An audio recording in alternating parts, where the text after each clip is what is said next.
All right, I'm going to call to order this, I don't call it a special public meeting, but a public meeting of the Planning Board, Zoning Board of Adjustments of Flemington and the Historic Preservation Commission for Tuesday, August 27th, 2024, 7 p.m. Let's stand as you're able for the flag salute. I pledge allegiance to the flag of the United States of America, to the republic for which it stands, one nation under God, indivisible, with liberty and justice for all. Right, this meeting is called pursuant to the provisions of the Open Public Meetings Act. Both adequate and electronic notice of this meeting has been provided by way of publication in Huntingdon County Democrat and Courier News newspapers on or about February 1st, 2024 and January 30th, 2024. In addition, notice of the meeting was posted at the Borough of Flemington Municipal Building located at 38 Park Avenue and any handicapped accessible entrances there too. Posted on the municipal website, provided to the municipal clerk and distributed to all persons, if any, requesting copies of the same. This meeting is being recorded with both audio and video and may be rebroadcast. This meeting is a judicial proceeding. Any questions or comments must be limited to the issues that are relevant to what the board may legally consider in reaching a decision, and decorum appropriate to the judicial hearing must be maintained at all times. Eileen, can we do the roll call of the planning board, please? I just want to note for the record that that statement applied both to the notice for the HPC as well as the. Mayor Carroll. Here. Councilwoman Sarah. Here. Mr. Campion. Here. Ms. Giffen. Here. Mr. Hill. Here. Mr. Dashna is not present. Mr. Cook. Here. Ms. Weitzman. Here. Mr. Semino. Here. Swingle.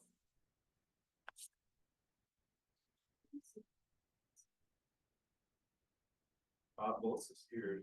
Trying to get in. Is she calling in? There's 4 attendees on the.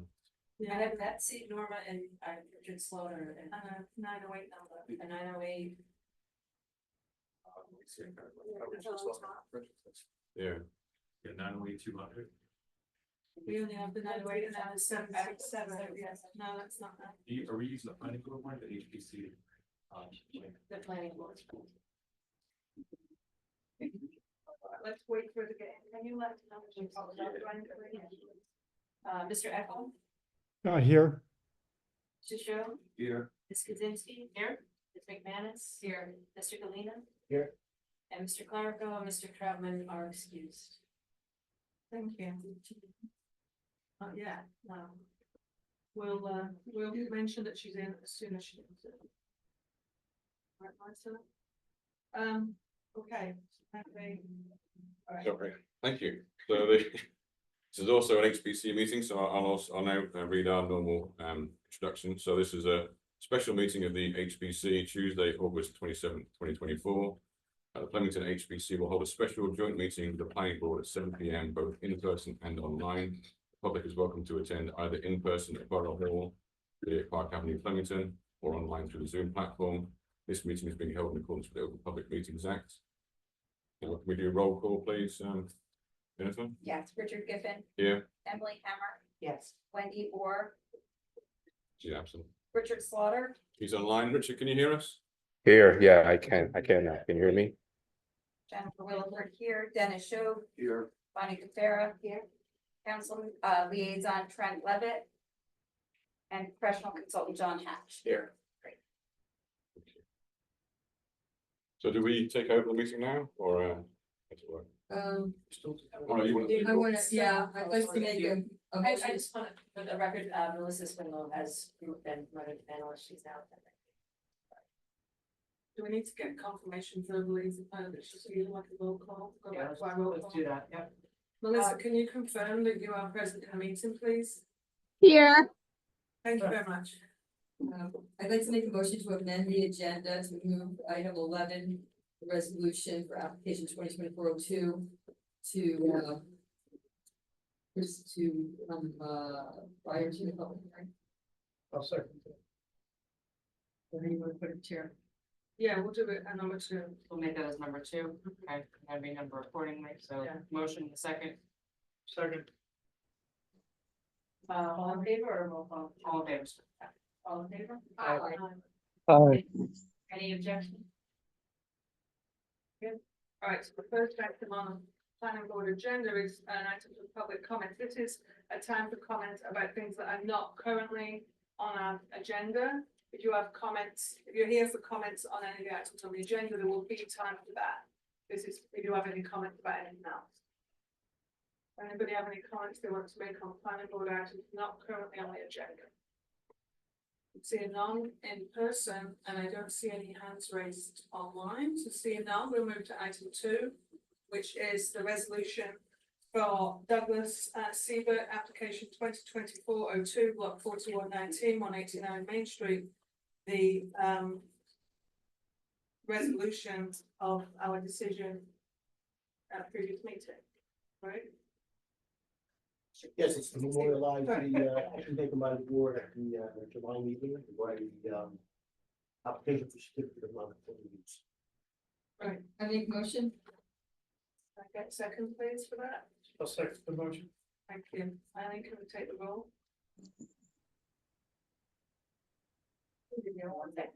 Jim. Oh, Jim Miller. Jim, Jim, you go to no on the No, the we're not, resolution, so so we can't make the second. I'll second, so I'll second. Thank you. So, who was eligible to vote? I think they- Eligible to vote with the Mayor Carroll, Ms. Giffen, Sorrow, Ms. Weitzman, Ms. Swingle, and Ms. Rabbit. And we have a first by Carroll and second by Sorrow. For Mayor Carroll, yes. Ms. Sorrow, Yes. Ms. Giffen, Yes, Ms. Weitzman, Yes. Ms. Swingle, Yes. Mr. Apple. Yes. Thank you very much. thank you. Coming out. All right, we're going to move to item 3, which is the public hearing for the amendment to the historic district map.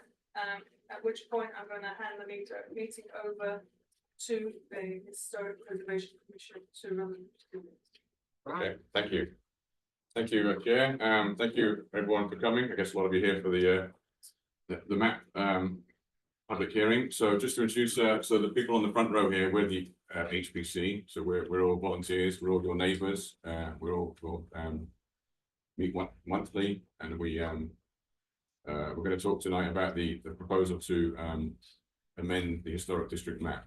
So I just wanted to, on the screen, I've got a few documents that we're going to go through, and then there'll be opportunity to ask questions and make comments later. But I want to highlight this. The document that was published on the website is here. Oops, it looks like some of you have brought it with you. So that explains the background and also lists out the properties that we're looking to add to the map. But what we also have is we have a very quick presentation, which we think will be helpful. We gave it previously to the planning board a few months ago. I think we'll skip through it quickly, and that might give you some background about why we're doing this and the benefits and the positive side of it all. So why do we have to update the map? So we have to review it as part of our ordinances, typically every 10 years. Our ordinances require that we're supposed to maintain and expand where necessary. We're also trying to pursue certified local government. So as part of that, we have to regularly review and make corrections and improvements to the map. Things like demolitions, modifications, road realignments, they obviously change and they affect the map. We correct errors and discrepancies, and it allows designations to be changed and corrected. And most importantly, it allows us to review the period of historic significance, which John will talk about shortly. Helps to maintain historic inventory, helps to identify any new historic assets, and it benefits the residents by instilling a sense of pride and community, maintains and improves property values, and also reduces the chances of litigation. So I'm going to hand over to John now. John's our historic architect consultant. Again, as I previously mentioned, we meet monthly. Those of you who are familiar with how it works is we have meetings monthly. The public's welcome to come along and obtain free advice from John, our historic architect. So, John, over So to you. I'm the only one who's not a resident of Flemington and I'm hired by the borough.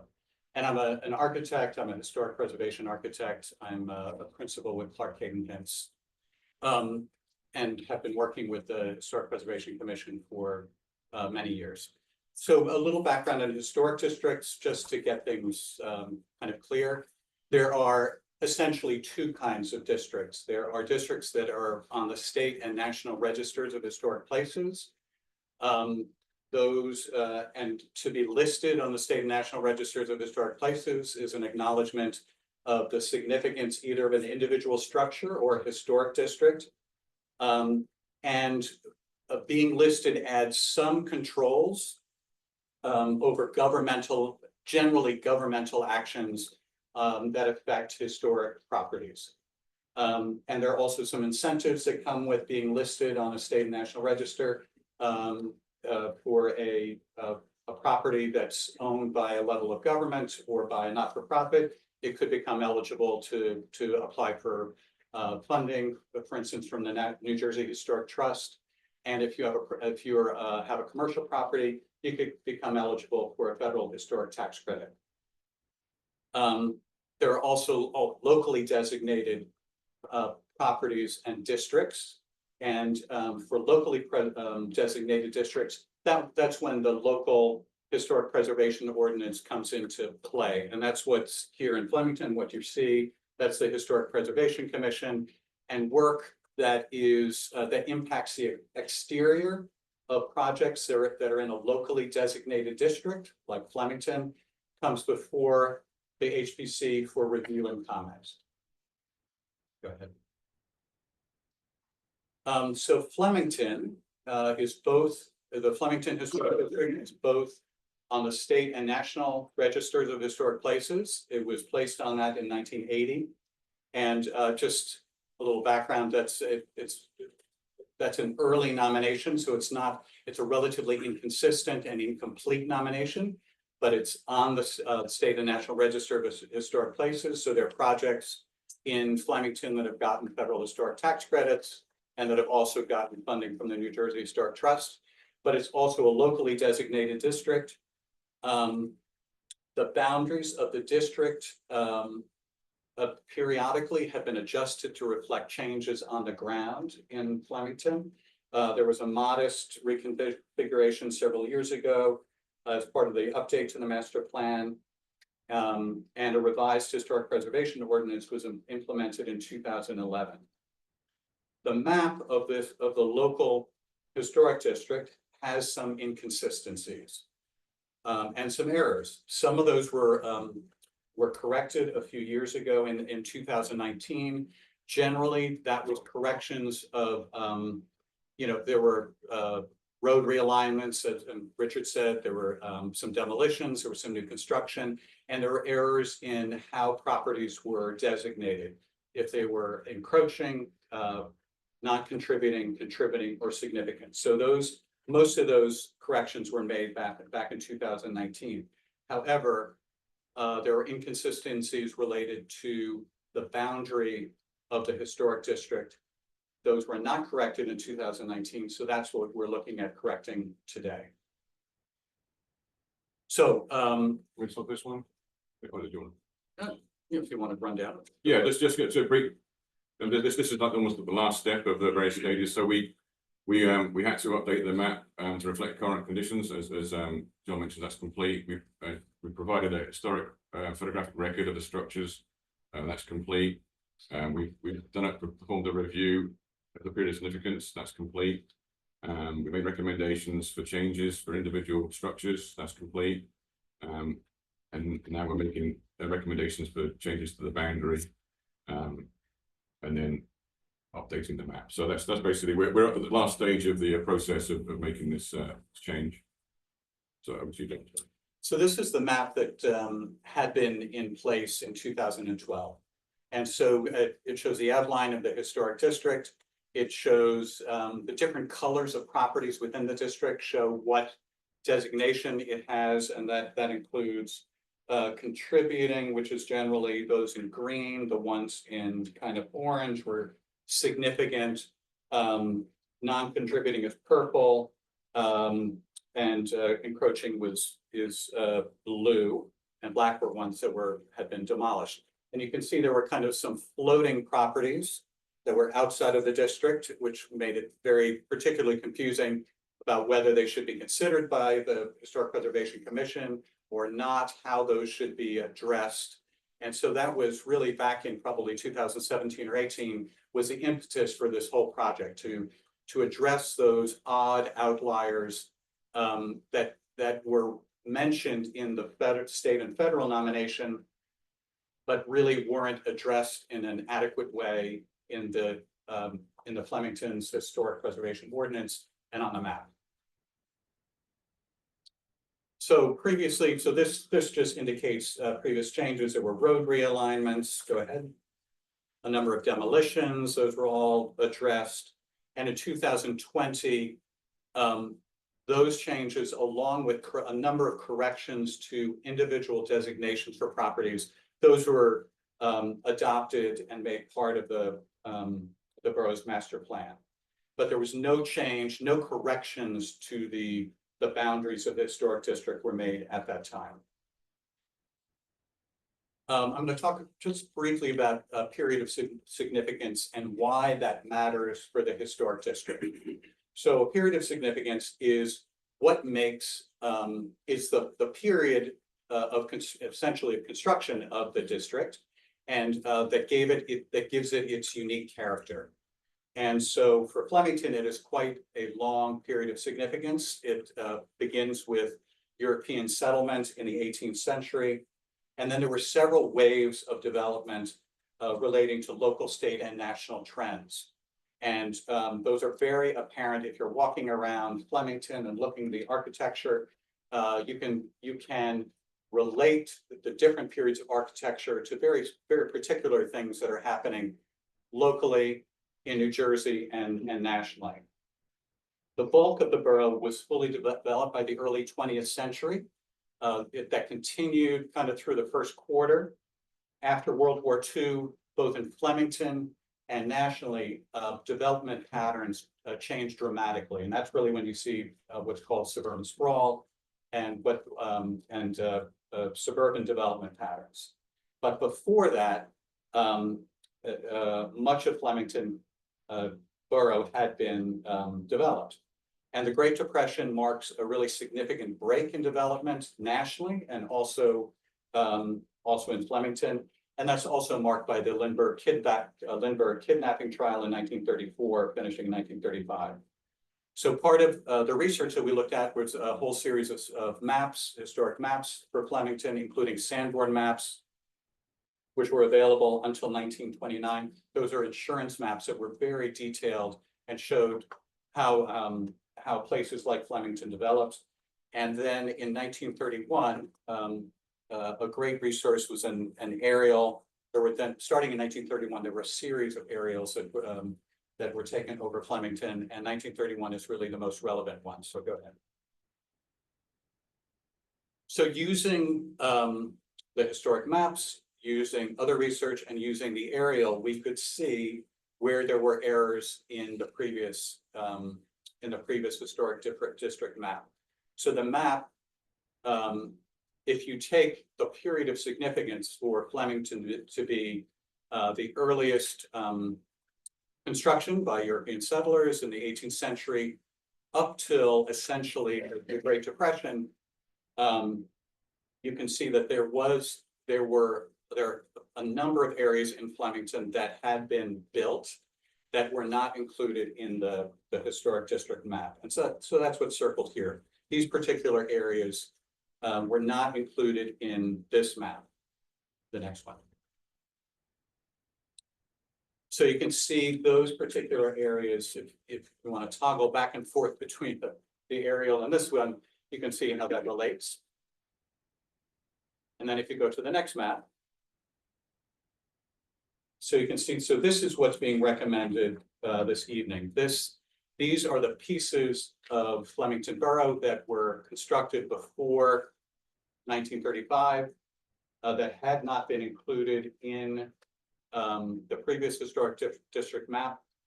And which we think ought to be included. It also connects one piece that had been kind of floating out there, the significance cemetery out Hafner Street.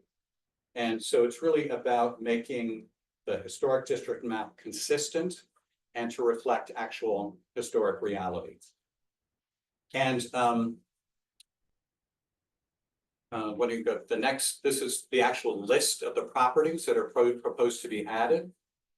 It includes primarily structures that contribute to that are considered to be contributing to the character of the historic district, with meaning that they were built within the period of significance before the 1930s, and that they retain a fair amount of original character. There are a number of much smaller number of properties that are non-contributing, and that means that they were mainly built after the period of significance, but they're included mainly because they're kind of between contributing structures, and they help to connect the district. So they're really about making a contiguous historic district. You go to the next. So this has been a long process. This is not a sudden thing that the Historic Preservation Commission is doing. This started with a memo back in 2019 to the Planning Board and to the Borough Council, recommending boundary changes for these exact reasons. Some changes were made to the map, as I mentioned, back in 2020. The current map is incomplete and inconsistent, and so the HPC has followed a number of steps to get here tonight. And it's probably also worth saying that what happens when a property is in the historic district, if you're proposing to do work on the exterior of your house or your commercial building, and it's visible from a public way, meaning a street that other people can see it, that's really when you come before the Historic Preservation Commission. If you're intending to do repair, in-kind repair, meaning that it's going to look the same, you're using the same materials, you're repairing, that does not need to come before the Historic Preservation Commission. But if you're proposing to change the exterior of the building, the house, or the commercial property, and those changes are visible from a public way, that's when you come to the Historic Preservation Commission for advice and for feedback and for approval. I've been working with the Historic Preservation Commission for more than 20 years. It is a very collaborative process. There are some properties, the way that the borough's Historic Preservation Ordinance is written is that if you have a property that is considered to be significant, either architecturally or because an important person lived there or an important event happened there, the property will get some additional oversight. So, and properties that are along Main Street are also considered, because that's such a significant part of the district, those get some additional oversight as well, meaning that the materials that you need to use need to be more closer to the original materials, while there's a bit more flexibility for properties that are not on Main Street and that are contributing for and not considered to be, quote, significant. Non-contributing properties also get reviewed. They have a lot more flexibility, but it's really about making sure that work on the exterior of buildings within the district fit with the character of the district, that it continues, that the borough continues to improve, and the property values continue to improve, and that the ambiance and character of Flemington are preserved for future generations. Thank you, John. So I believe I can open up to public questions now, is that correct? Or are they questions of the expert, or are they just general questions? Well, both. Okay. So, you want the board to ask questions first. If the board have any questions, we go to the public. So I just wanna mention that Alex Fisher is also online, that he is representing the HPC. He's one of the borough attorneys Oh, as okay. well, so. Does Alex Fisher want to make any comments or? Well, I just, because you were asking, looking towards Carol. No, okay, yeah. So I just, thank you, I wasn't aware of it, thank you. Alex, can you hear us online? I can hear you. Can you hear me? I can, yes. Did you want to say anything in relation to HPC actions tonight? Just continue as you were. Okay, thank you. So I think, well, I'll open up to questions for our expert, John Hatch first. So if anyone has any questions, please step forward, tell us your name and You might know the first time. do we need a microphone up there? Yeah. There is one here. Do we have to bring that forward? And I don't think that actually works, but I'd be able to bring this one out, because John is gonna need to also. Oh, yeah, that's true. So our usual procedure, and people could do that with a nice name and state of address also, if you can for the record, we appreciate that. Bill Renz, 62 North Main Street. I had two questions for now, a couple after. In a few seconds, would you define contributing and non-contributing to us that are not lawyers, number one? Number two, what do you say on the line, the last line from the bottom, to the homeowners that don't really want their values of their house to go up, because when the values of the price of the house goes up, my taxes go up?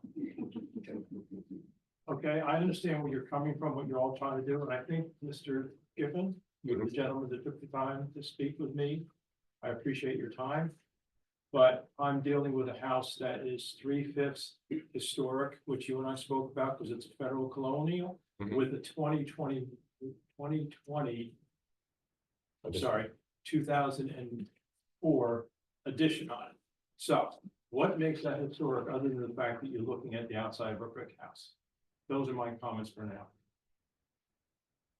So the first question was contributing versus non-contributing. Contributing generally is if the structure was built within the period of significance, so from the 18th century till 1935.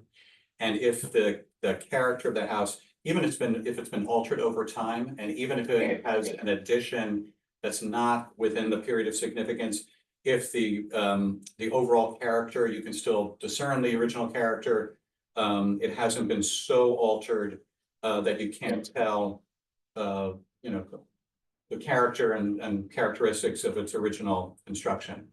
Now, so I don't know if I should address, so my understanding about property taxes is that property taxes don't go up until you do, until there's an overall revaluation, or if you're doing changes, significant changes to your house. So the improvements from being in a historic district tend to be gradual and slow over time. They're not instantaneous. And it's generally to have a general positive direction for the historic district. And the second question was about current, you say a current addition to the house. I guess you're asking. The current addition, actually, I don't know if is that on the front or is that on the back or that? It's on the back part, but it's also on the side when you review it. If Okay, you live yeah. in North Main and North Place, you see both houses at one time. The structure of the house, which Mr. Giffen was kind enough to explain about the bricks, a mortar, etc. I understand that. But you see two halves of the house. One is siding that is, I guess, aluminum or vinyl siding, which is very bold. And then you got the brick. So, So another, maybe a misconception about being in a historic district. This is about future work at the house. So it's not about any work that's been done in the past. So there's no, the ordinance is not written and to do that, or it can't force anybody to change the existing characteristics of your house or the property or the business. But it's about any future work that's going to change the exterior is trying to bring that more into keeping with the character of the historic district. Now, the fact virtually every single, I don't think I can think of a single structure in Flemington that hasn't been changed over time. And that's what happens, that's perfectly natural, that is not the HPC, the Historic Preservation Ordinance, the Historic Preservation Commission is not about stopping change or undoing change. It's really about managing change so that future change continues to be positive and continues to be tip into the character of the historic district. Thank you. Did that answer your questions? Partially. Okay. Go ahead. Hi, I'm Lauren Nealon, 106 Park Avenue, and I took the public on you. I'm sorry. Oh, sorry. Yeah, Lauren Nealon, 106 Park Avenue. 106. Yeah. Thank you. Sorry about that. I tried to rattle very deeply. That's okay. So I want to know what are the guidelines for the historic district, like as far as our housing is concerned, and like I know it's for the external structure, but are there any online guidelines on what can be changed or what, where do I find that information? Yeah, it's all online. So if you go to the historicflemington.com, we have our own section on the website, HPC. So we do publish, we have a guidelines, it's a 80-page document, which gives recommendations for various things like how to maintain brickwork, how to maintain appearances. Again, and as John mentioned, the whole point of this is to try and help owners of historic houses, which have special requirements, to help them maintain historic value. So it's very easy to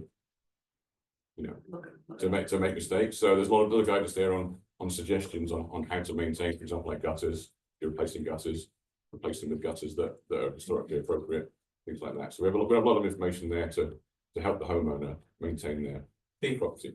Also online is the Historic Preservation Ordinance, so that's also helpful.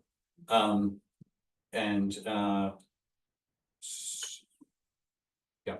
So this is just for external, like Just anything external. internal, we can. We have no jurisdiction over it, so. And also only external is visible from the street. So, for example, work at the. No, no, visible. So like, for example, people often want to do additions, so we often recommend them to do additions at the back of the house, because they're not visible from the front, so. I mean, you can also do, there are also guidelines for additions that are visible, and it's really about, that it fits in with the character of the house, but it's also discernible that it doesn't look like an original part of the house, so anyway, so. You'll read that in the guidelines. There's extensive guidelines online, yeah. Okay, as far as like the external, we're looking to replace our shed, which is a metal shed. Does that also include, that's not included on, If so it's you can not, see it from the street, You can or cannot. you can. I mean, if So you that come would up get- my driveway, yeah, I guess, I mean, I don't know how much you can see from. I mean, It's a- I don't it's a drive modern- past my house. it's a modern shed, is it, or a? It's a modern shed. Yeah, It's a that- metal modern shed. That wouldn't come under us. Okay. Well, Well, I'm just saying, if it's visible, you would still, you would come before the HPC. It would have since it's so far back, that there would be a lot of flexibility about what's permitted, as long as you meet zoning, zoning Right. guidelines. Right, No, people commonly replace sheds and, we don't get gold. okay, you know. okay. And Unless then- it's very visible. So if we want to, okay, now talking on a porch, if we want to replace it with the same materials that are currently there now, we don't have to come before the Correct. Historic Preservation Commission. It's only changes, that's the thing, it's only changes that come before. Okay, and you said how it improves our property value, like, so if we're, because I'm thinking, if I'm going, not that I'm selling my house, but if I go to sell my house. I don't know if somebody's gonna wanna move into, what I mean, like, Yeah. What, into a house that's in a historic district? I think if you generally speak with people who live in the historic district, they find that it's a positive. That, there are, I would say, in the world, I live in a historic district, not in Flemington, and I've lived in one for 37 years. Most people think that it's if they're interested in an older house, they like that it's in a historic district. It tends to be pretty self-selecting, and people appreciate that the house next door is not going to be drastically changed in some way that looks completely inappropriate. and then also, I know you had spoken about, like businesses and how they can get grants and what like that. Is anything extended to like homeowners that we can apply for if we wanna do like a renovation that's gonna make it even more historic? Or keep it to the, Not that I know, so not at the state, but at the state level. There had been talk about a state historic tax credit that would also be eligible to homeowners, but that did not happen, unfortunately. Yeah, I mean, well, the other thing to add to that is one reason we're doing this is we're trying to obtain certified local government, which is a designated qualification, and then we're eligible for training and possibly grants. But that's I wouldn't want to promise anything for homeowners, but Yeah. but we're trying to get money to help people. okay, and one more, I'm sorry, I take up so much of your time. No, So since we fall underneath, we're gonna fall under on Park Avenue, underneath the historic credit, if this passes. What about the Agway project across the street? Are they gonna have to also make modifications to their development of that property to fall within the guidelines of some sort of historic? And that they did come before HPC. I mean, we can't really comment about other applications tonight, but I mean, they will have to follow the whatever guidelines and rules apply to their. Okay, so that includes that property too then. No, Is it within the district or not? Well, this is probably non-contributing, isn't it, at the moment? It's in So the even new district. if it's within the boundaries of the historic district, new construction does get reviewed by the Historic Preservation Commission. We comment on it, and those comments are forwarded to the planning board. Right. So, so there have been a number of projects where we have provided comments to adjust, you know, in terms of scale or materials or configuration. Right. And I would say that we have had some positive impact on a number of new construction projects. But as we have given, Can I just say something about that? We've got, that's a redevelopment area, after the two Agway sites, Union Hotel, Liberty Village. Right. In 2016, the governing body waived any responsibility of the redeveloper or the Union Hotel to go before HPC. I want that, everybody needs to know that, so there was no historic oversight on the Union Hotel project. But the governing body has not waived it for the two Agway sites. Liberty Village doesn't fall into the historic district. Okay, so it wasn't waived then, for the Agway property? No. And we no, have- and we they have were given against it- that. Okay, we have given advice or opinion on that. okay, yeah, I just don't want, you know, if I'm in the historic district and they come in and they build like metal boxes or whatever the heck, you know, I don't wanna be looking at that knowing that, you know, we're trying to preserve the area as a whole. Absolutely. So, okay, thank you. So and I'll just say, so for projects like that, it's important to come give your opinion to the Historic Preservation Commission. And then obviously also to the planning board when those kind of proposed projects come up. Okay, thank you very much. Thank you. Cool.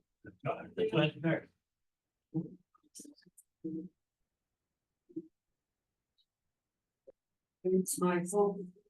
I own the building at 14 Fulton Road. Could you say your full name? Michael Stewart, Where's the property? 14 Fulton Road. And I'd like you to explain to me what my pros and cons from that particular building is and why it meets the historic guidelines.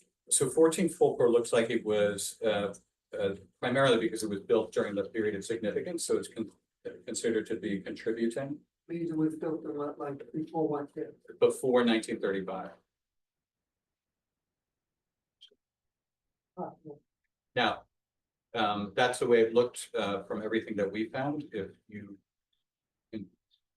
again, this is not, as you can see from this process, nothing is written in stone, so things are intended to be adjusted and corrected over time.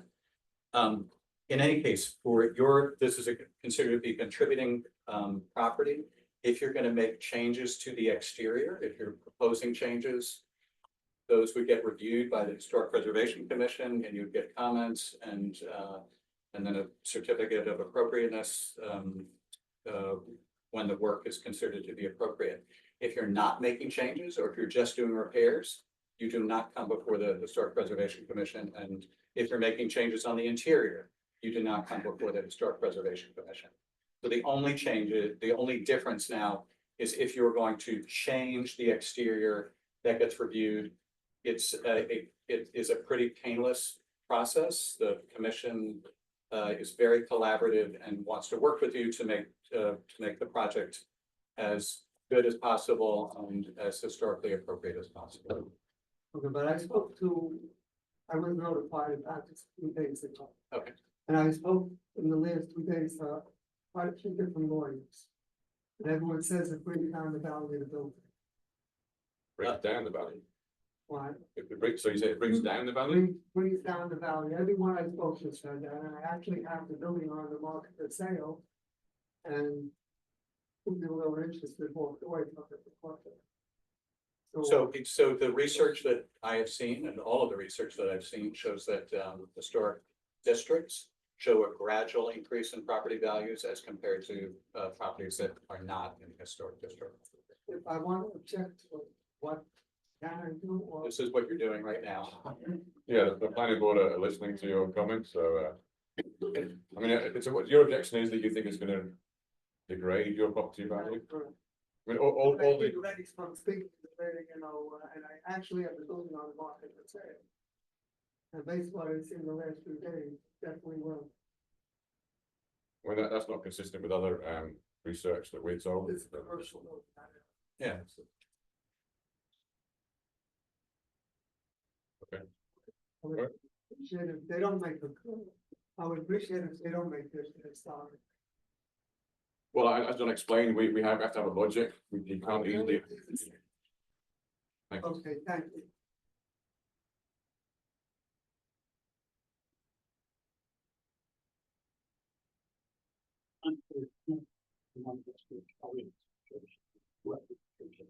Watch Street, 8 New York Avenue, and an unnumbered lot.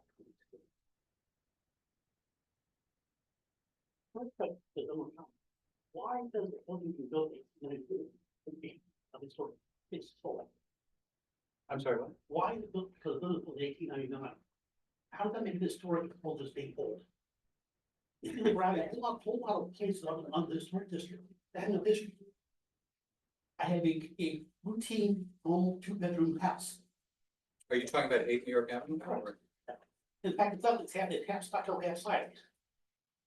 But how, what benefit does the town of Borough Plumbing get from declaring that building historic? So it's not individually historic, it's considered to be a contributing building in the historic district. So because it actually is a nice looking house, it fits in with the character of the district. It's got a lovely front porch. So because of when it was built and because of its character, that's why it's considered to be a contributing building within the historic district. So by expanding 2/3 way down New York Avenue, that 1 block, you're adding in a non-contributing building across the street, is more recent. You have our garage, which is the 3rd block beyond, which is non-contributing. So, you're exposing the rear of the church, which was expanded in 1960. So I understand the church, the front part of our church, which is a significant part of the community. But this seems like you're actually adding to the district. You're devaluing the district as a district of truly historical stuff. By simply putting everything there between 1925 and earlier. I don't see the logic of every single old building being in this historic district. But I mean, the logic is consistency. So that's the logic. It's that my input to the commission and to the planning board is that you're expanding the district in places that make no sense, had nothing to the historic character of the borough. But simply put additional restrictions on changes for rental buildings that have a non-contributing building across the street, can't get one change.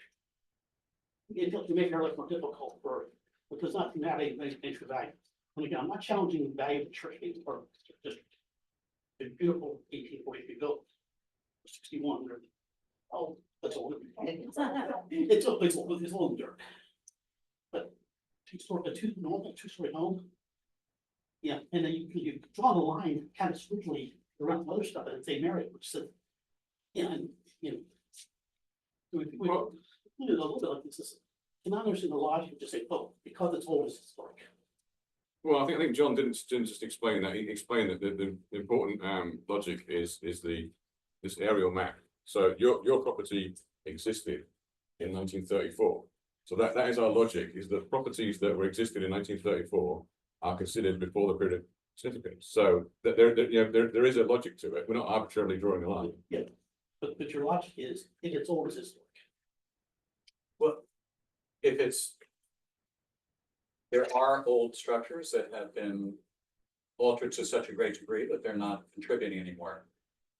That property 8 and 12 New York, which are proposed to be added, haven't been altered to such a great degree that they're not. So they're now not. Different things, I don't have a significant alteration. No. I mean, it is, I mean, it's not considered ideal, but the overall form of the structures, and other characteristics, Yeah, porch, yeah.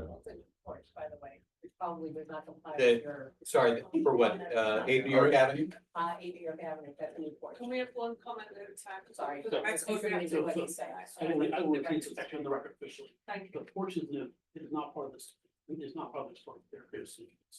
When was it at? Recently, because it's part of the family. Excuse me, house. I'm so sorry, we just need your name and address, so one person talking at a time. I'll yell for it, don't mind. Okay, so you know. As, I'm sure the planning board knows for sure. The building we talked about is known as the annex, which is currently leased to family farms to 100 county. They put the porch on in the past 18 months. So I believe some confusion might come about for you because the Historic Preservation Commission, as they already stated, did a lot of this work nearly 5 years ago. Yeah. So that we acknowledge that some properties have had work, yours has had work done. Absolutely.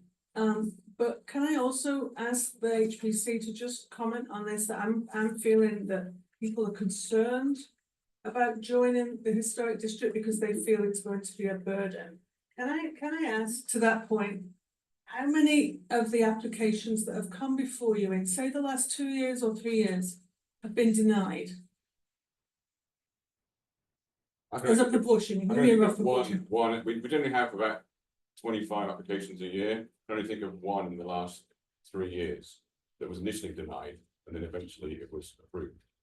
So we, as we've explained, we're not a police force. We're not going to come out with clipboards and inspect your property. We're here to try and help you maintain the historic value of your house. You're lucky to own a historic building, and it's very easy to do things wrong. And we're here to try and help you. So most people that come to HPC, like everyone that comes to HPC meetings, they appreciate the advice and the suggestions that John can provide.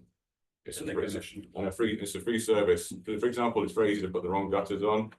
You put the wrong gutters on, you might say, we might actually cost you more to put the wrong gutters on. There are gutters on that are appropriate, actually are cheaper.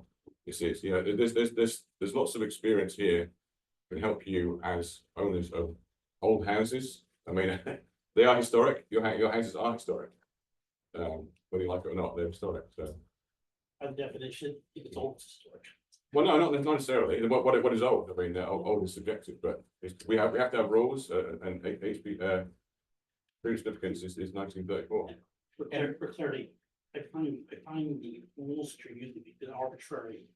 And great, historic district, it doesn't have any commonality to it. We have a beautiful set of Victorian buildings, beautiful Main Street. But a mix of 50-50 historic and new on one block New York Avenue isn't a historic district, it's just part of the neighborhood. But again, just my opinion. No, I understood. I mean,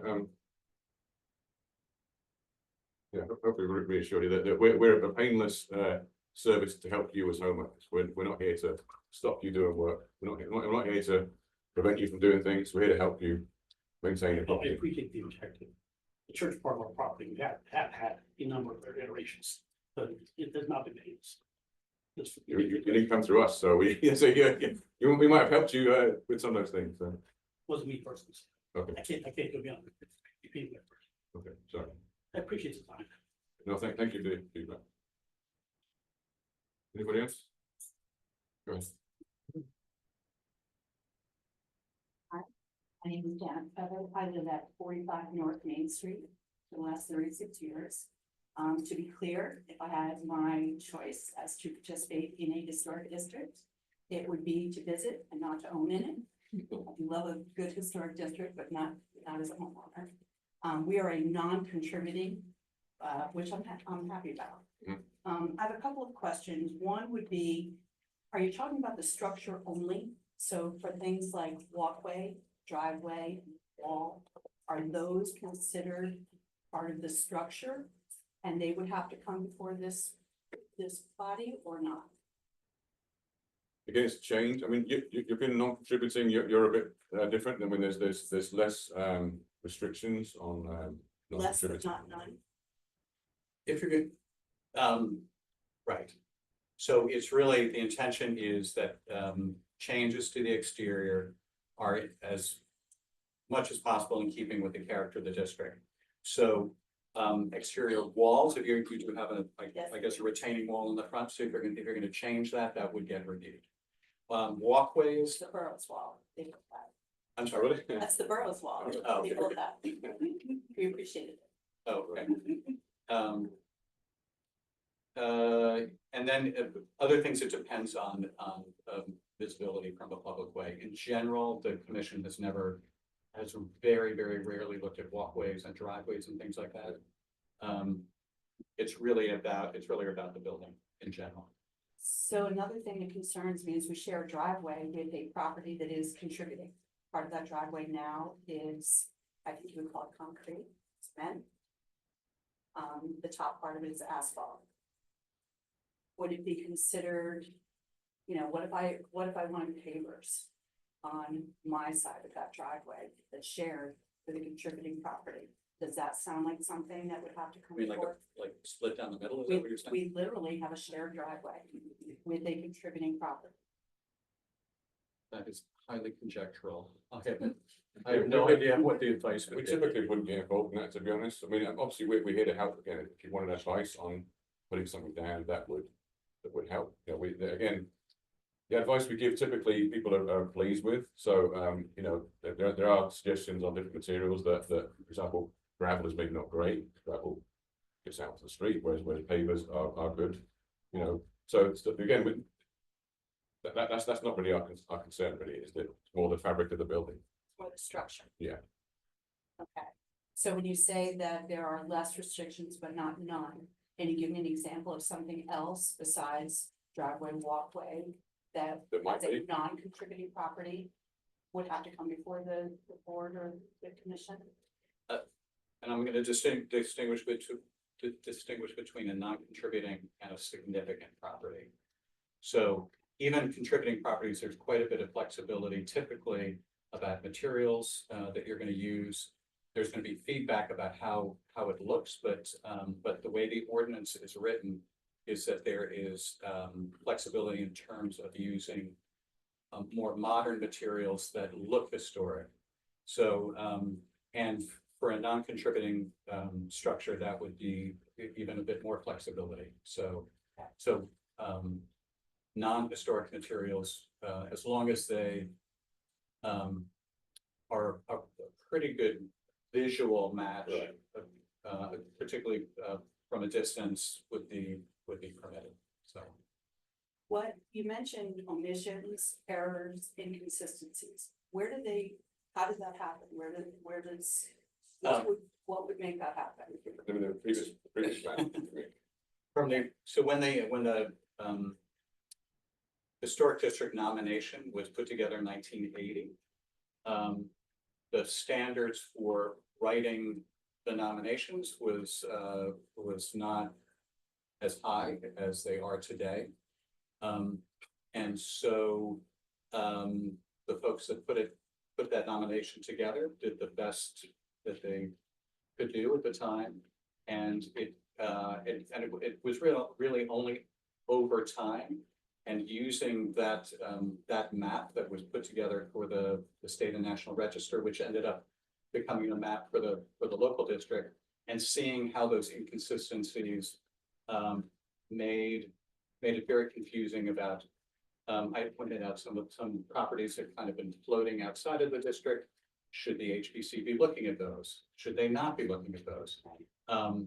And then also some properties that clearly looked like they should have been in the district, but were not.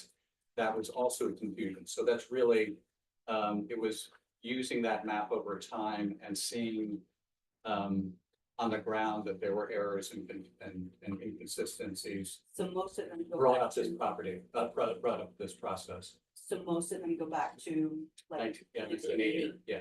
Okay, I thought, misunderstood, I thought some of them were as recent as 2019. Yeah. No, No. that was, so the map at the time was corrected for properties within the current district boundaries. So there were some errors and inconsistencies, some of that because there were changes over time, but also some properties that had been called out as significant.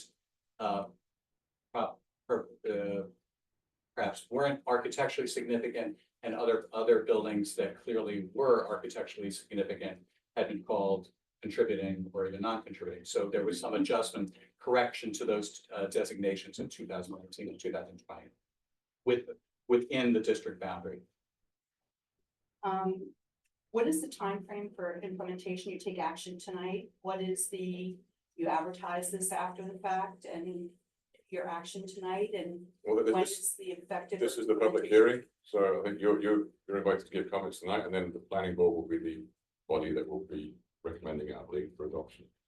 And that We goes, have to send it to the council because it's it's effectively an ordinance change. So because it's an ordinance change, the HPC are having a public meeting, and then we're having our public meeting on the same thing at the same time to save some of our money. Right. And then if we all agree, it goes forward based on everyone's comments and anything that we want to adopt, if we want to add those things in, we can add that. We then, as the planning board, then have to send it to council, so it will come through council also for another ordinance change based on the recommendations of this public hearing. And does council need to do a public hearing as well? Yes, Okay. as a heavy ordinance, yes. And after that ordinance is done, what is the period of time for implementation? From Whatever the council, date. as a ballpark. A month?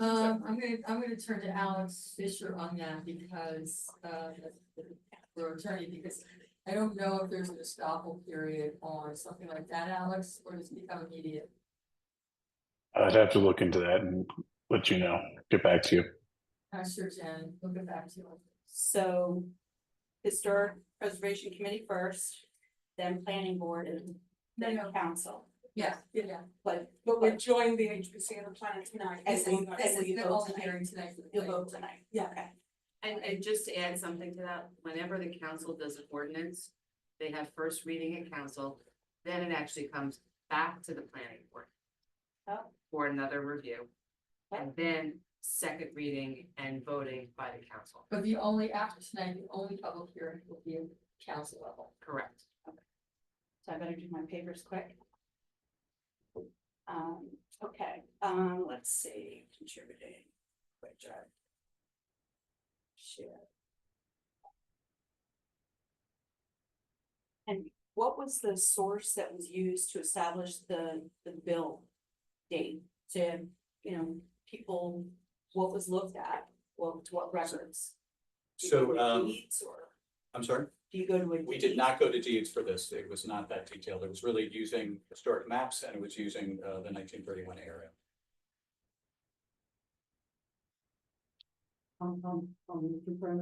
Wait, just wait. Yeah, that's- Sorry.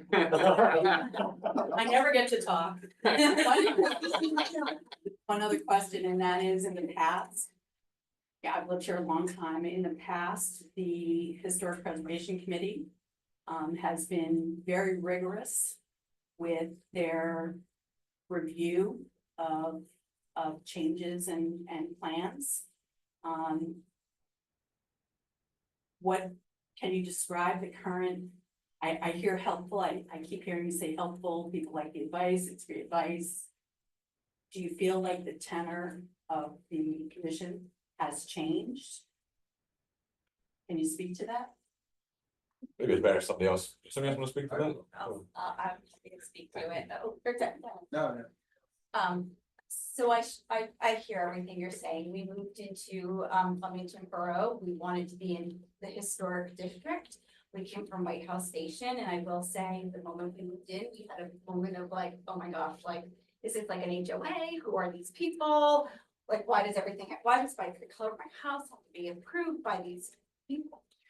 And so here I sit on HPC, because of one of the people, and it is I think it's very positive, and I think that the tenor has absolutely changed. We're your neighbors, right? And we just want us all to live in this community like in harmony, and for people to feel like they take pride in their home the same way. So I really do think as Richard said, we review about 25 applicants a year. It really, I sit on it because I want to know my neighbors, right? I want to be a resource if possible.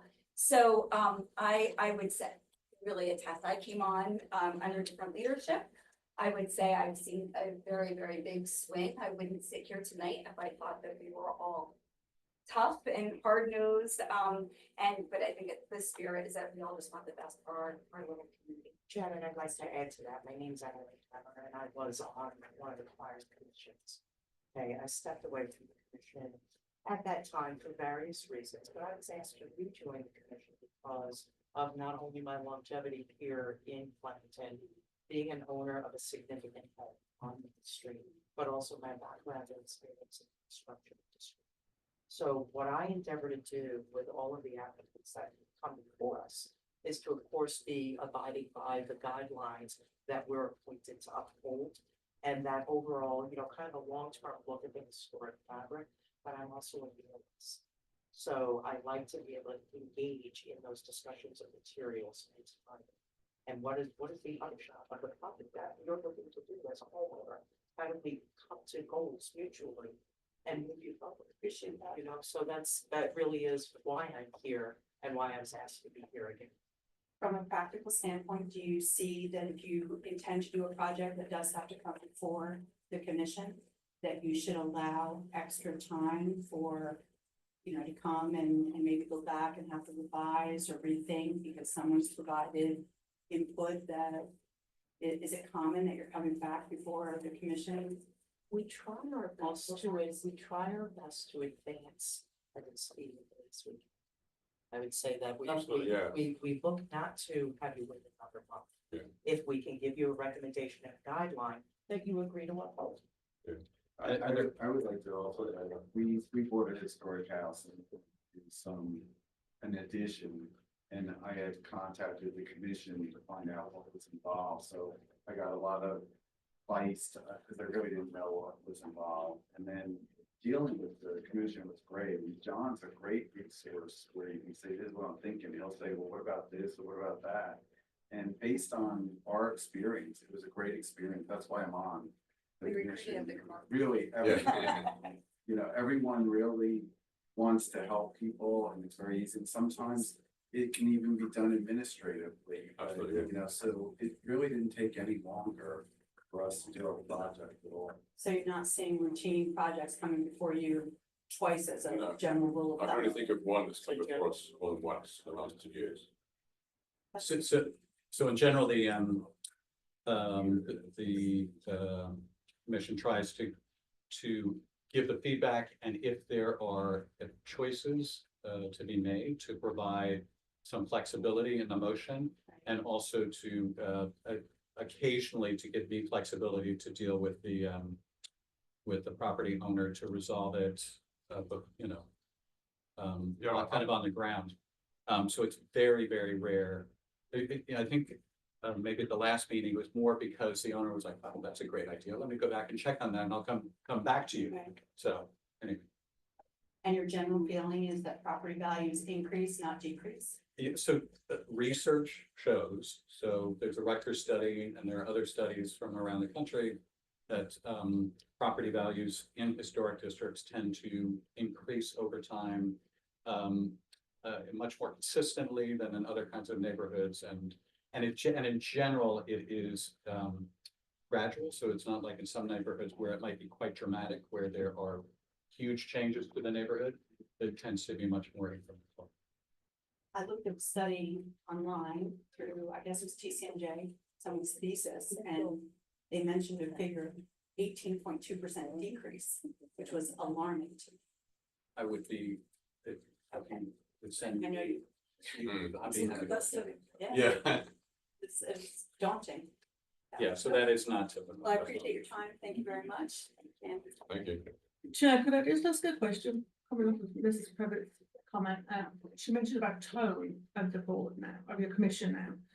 Can you speak to, I think what she's kind of, do you respond to applications that come before you? You don't go actively seeking out problems with people's houses. Would that be a first That's statement? absolutely correct. We don't have any enforcement role, or we don't want to do that. So we're not gonna come out and inspect your work. There's other people in the borough that will do that. So we're here to respond to applications. So if you choose not to put an application in, we're not gonna follow up on that. It's not our role. appreciate that. Thank you.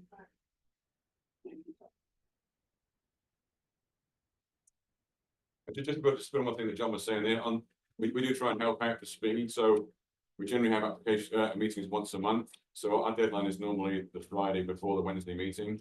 So if you can get applications in before that Friday, we'll put it on the agenda for the Wednesday, so within like 4 days. And then for very simple things like paints or simple stuff, we try and do that administratively, which is by email. So that's for the day. Thank you. I appreciate your time. I'm Tony Brothers, 45 North Main Street, Jack's husband. We lived there for a good number of decades. And I was just wondering, with this non-contributory position and the fact it's not significant, how does your, I guess, selection deal with surrounding areas of where these homes sit? I mean, I'm not sure if I understand the question. Could you reword it? versus your surrounding areas where, we're not listed as not significant, but we're added because we're contiguous. Exactly, yeah. Okay. That kind of like, I don't know, gets me going a little bit better. How does that contiguousness fit in? I mean, either historic, significant or not. I mean, it's sort of like, it's like. That's a good question. Because how did you arrive on us being contiguous, but not either between two houses? Exactly. You're between properties that are contributing. There are some parts of the district where there might be several non-contributing properties, but because it's along a road that is contributing, and at the end of the street, there's something that's contributing or significant. Districts are all about kind of the overall connection, and if there is even if there is a non-contributing structure, that the point of the district that it's a whole, and that you want to consider the whole. So it would be really problematic if the district had a particular character, but there was a non-contributing structure, but because it was non-contributing, it got no review, and somebody, I don't know, put reflective glass over the entire thing. It would be hugely problematic for the rest of the district. So that's why the way districts are looked at are as a whole, and the contiguous, the connection of it is very important. The cohesion, yeah. Yeah, because, it would seem like, in terms of our general area, like, from an historic standpoint, my house is a farmhouse. It was the original farmhouse there, and all behind us was the farm fields. And then later on, I guess, the farm was sold, whatever, and it all became Hunter Hills. Okay, but that's the significance of my house. When I was rehabbing it, I was calling it a farm with square foot. It's not a square foot, the farm is square foot. It was a little small, for a house, growing family, but anyway. In terms of this contiguous, I was before council a number of times, and even, it's planning board, when the entire area was being reworked as an area of redevelopment. And everything was included except Steve's store, which again, is significant in the fact that in our neighborhood, this is what you see. What you see is what you get, okay?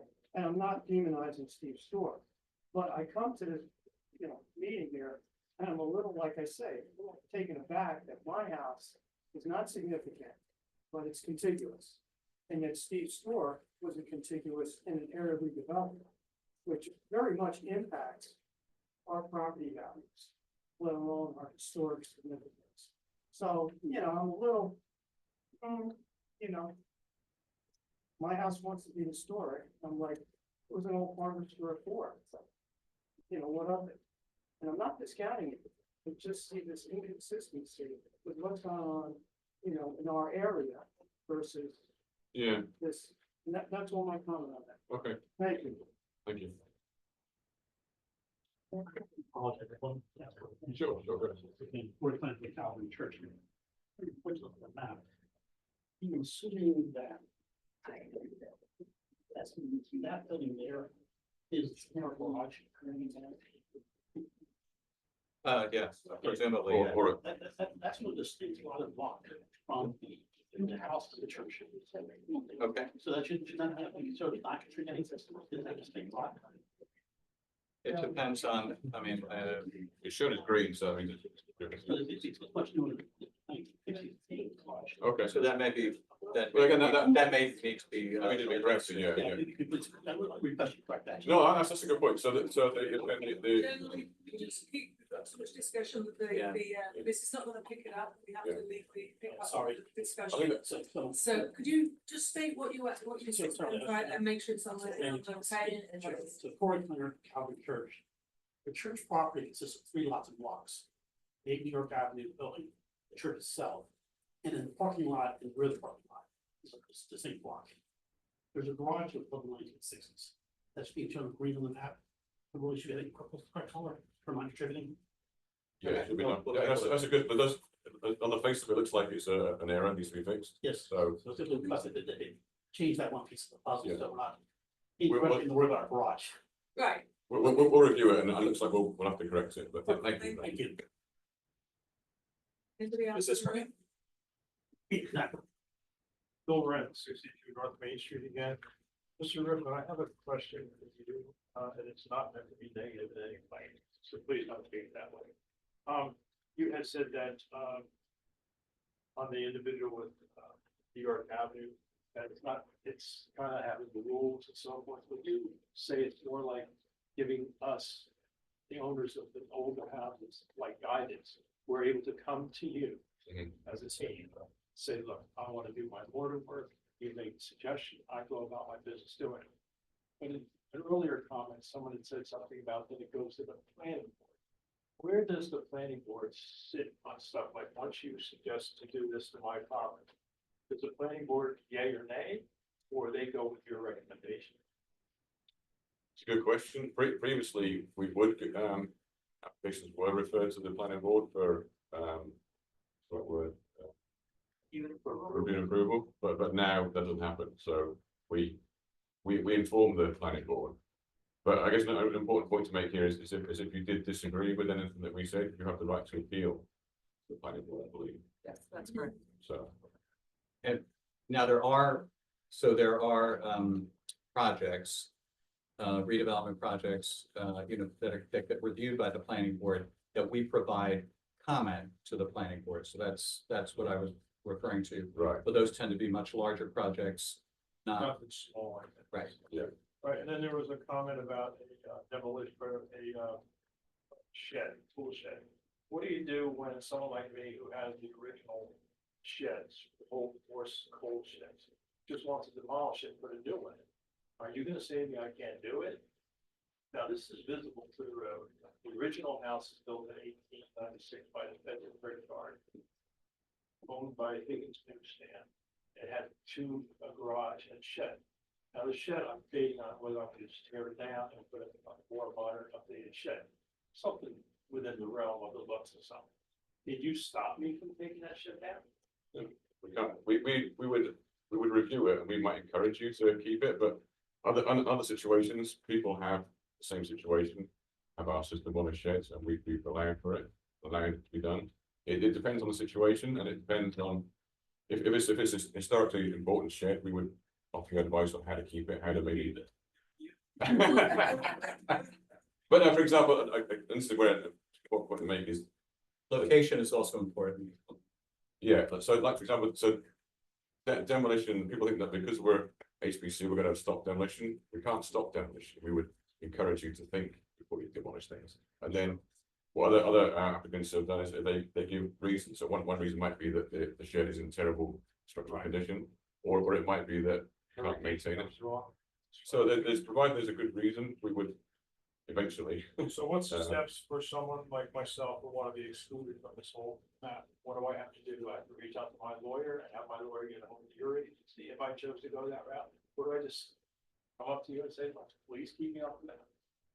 I mean, the general public that's here is obviously concerned, whoever it is, has to decide, somebody chose to put this map together for whatever the reasons are, okay? They all like it, you may like it, but some people can't afford buying these houses. You know, people gotta be able to upkeep them, pay for them, and buy them. And I think the studies that you have, the two studies that one you presented and one young lady suggested, what if I don't want to be on it? What do I gotta do? What's the next step? That's one question for Alex. Yeah. We can't really give you legal advice. You know, that's, if you want to try to not be a part of the district, then you can talk to an attorney, then you can research yourself, but the board can't give you legal advice on how to appeal its determination. Sorry, the commission can't give you legal advice. Attorney, I understand that, but in the process, you're basically saying to all of us here who have comments that we're stuck. We're gonna be on this map whether we like it or not, right? Yes or no? We've been trying to tell you that it's not being stuck, but anyway. Oh, that's what it sounds like. Sounds like you put a map together for these houses to be on it, and I'm stuck with them. Although there's positive, and Mr. Rickon knows my opinion on this whole thing. No, I guess we're hoping that you'll there are, everyone's been through it before. It's a positive experience. It will help you Well, maintain. not everyone's been through this before. This is kind of new to us. We're the Understood. ones that have never been involved in it. Somebody throws a map together and tells us. Well, we're part of it. Once just in the house, maybe we have an HPC meeting coming up in a few weeks. Come along and see what we do. We have an application, I think at least one application on the next meeting. So you come along and see how we deal with applications. Mr. Rickon, after you and I talk, I have no doubts what the benefits are. Not where I'm coming from. Okay. I would come to you anyway, even if I wasn't on it, because now I know more about it. But to be forced onto me, I don't think it's right. The other thing, last question I think I have, I'm home this last night. This, I know you all like that. This historic, map or whatever it may be, is it gonna be listing just the property, block number, no names? Right. Well, there's a list of addresses. So I mean, List of we don't addresses, mention stuff like that. owners' names. It's address, lot and block, right, Okay. and designation. I have a chance to talk to you. I'd like to tell you my reason to answer that, but. I know your reason. Okay, thank you.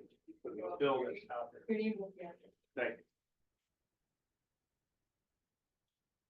So should we ask people online for questions? Is that? We have one more person. Oh, sorry. Oh, sorry. Are there any questions in the room? Sorry. I'm Loretta Grabowski, 50 North Main. And first of all, thank you volunteers. I know that it's usually a thankless job and saying thank you doesn't mean much, but I do appreciate it. And we all appreciate, even if we don't like the answers we're hearing, we appreciate that you're putting your time and effort into it. Thank you.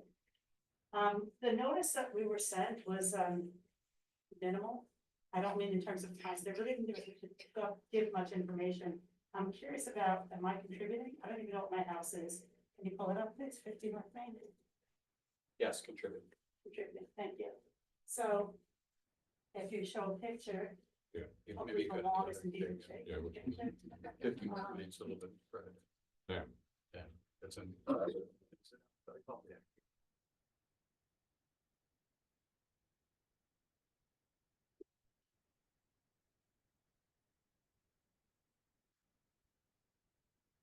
very much. This report you're showing, this has been online, is that This correct? is like, it's been online, yes, that's correct. What's that? This has been online This has on been the, online. on the planning board website, yes. Gotcha, okay, so I didn't look, it was, that's a step I obviously didn't take. So, my understanding is my house was built in 1920. I bought it 87 years later. Had some renovations done. We all like history, get ready to be excited.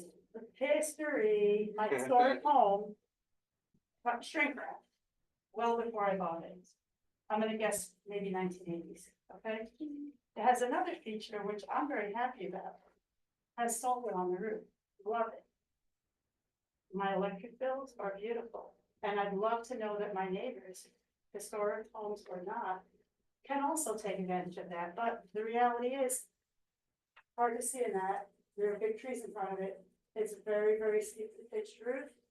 Very visible solar panels, there's no hiding those solar panels, unless I thought like a 40-foot fence probably wouldn't get through. Is that something that's clearly not historic, and I'm sure that retroactively, you're not going to say, hey, we're going to help you undress your vinyl house, and we're going to require you to take off the solar panels, but moving forward, I would think that somebody in the historic district would have resistance if they put up solar panels. I've just a guess. Selfish concern on my part, I'll be needing to replace the windows at some point.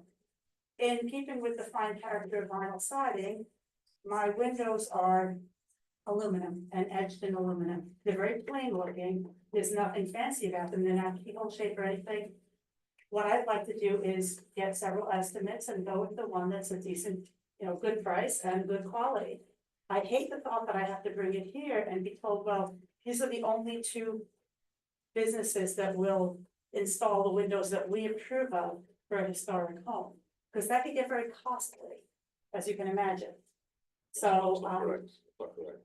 okay, that's a question I needed to know. No, so I Yeah. definitely respect your, you made a lot of statements there which are not correct, so for example, no one's gonna force you to change your current house, as we explained, everything's grandfathered in. Great, In terms of windows, we're not gonna tell you what windows to put in, there are windows that are available that look historic, that are the same price as ones that are, again, it's a common application, and we have good feedback, which is often well received.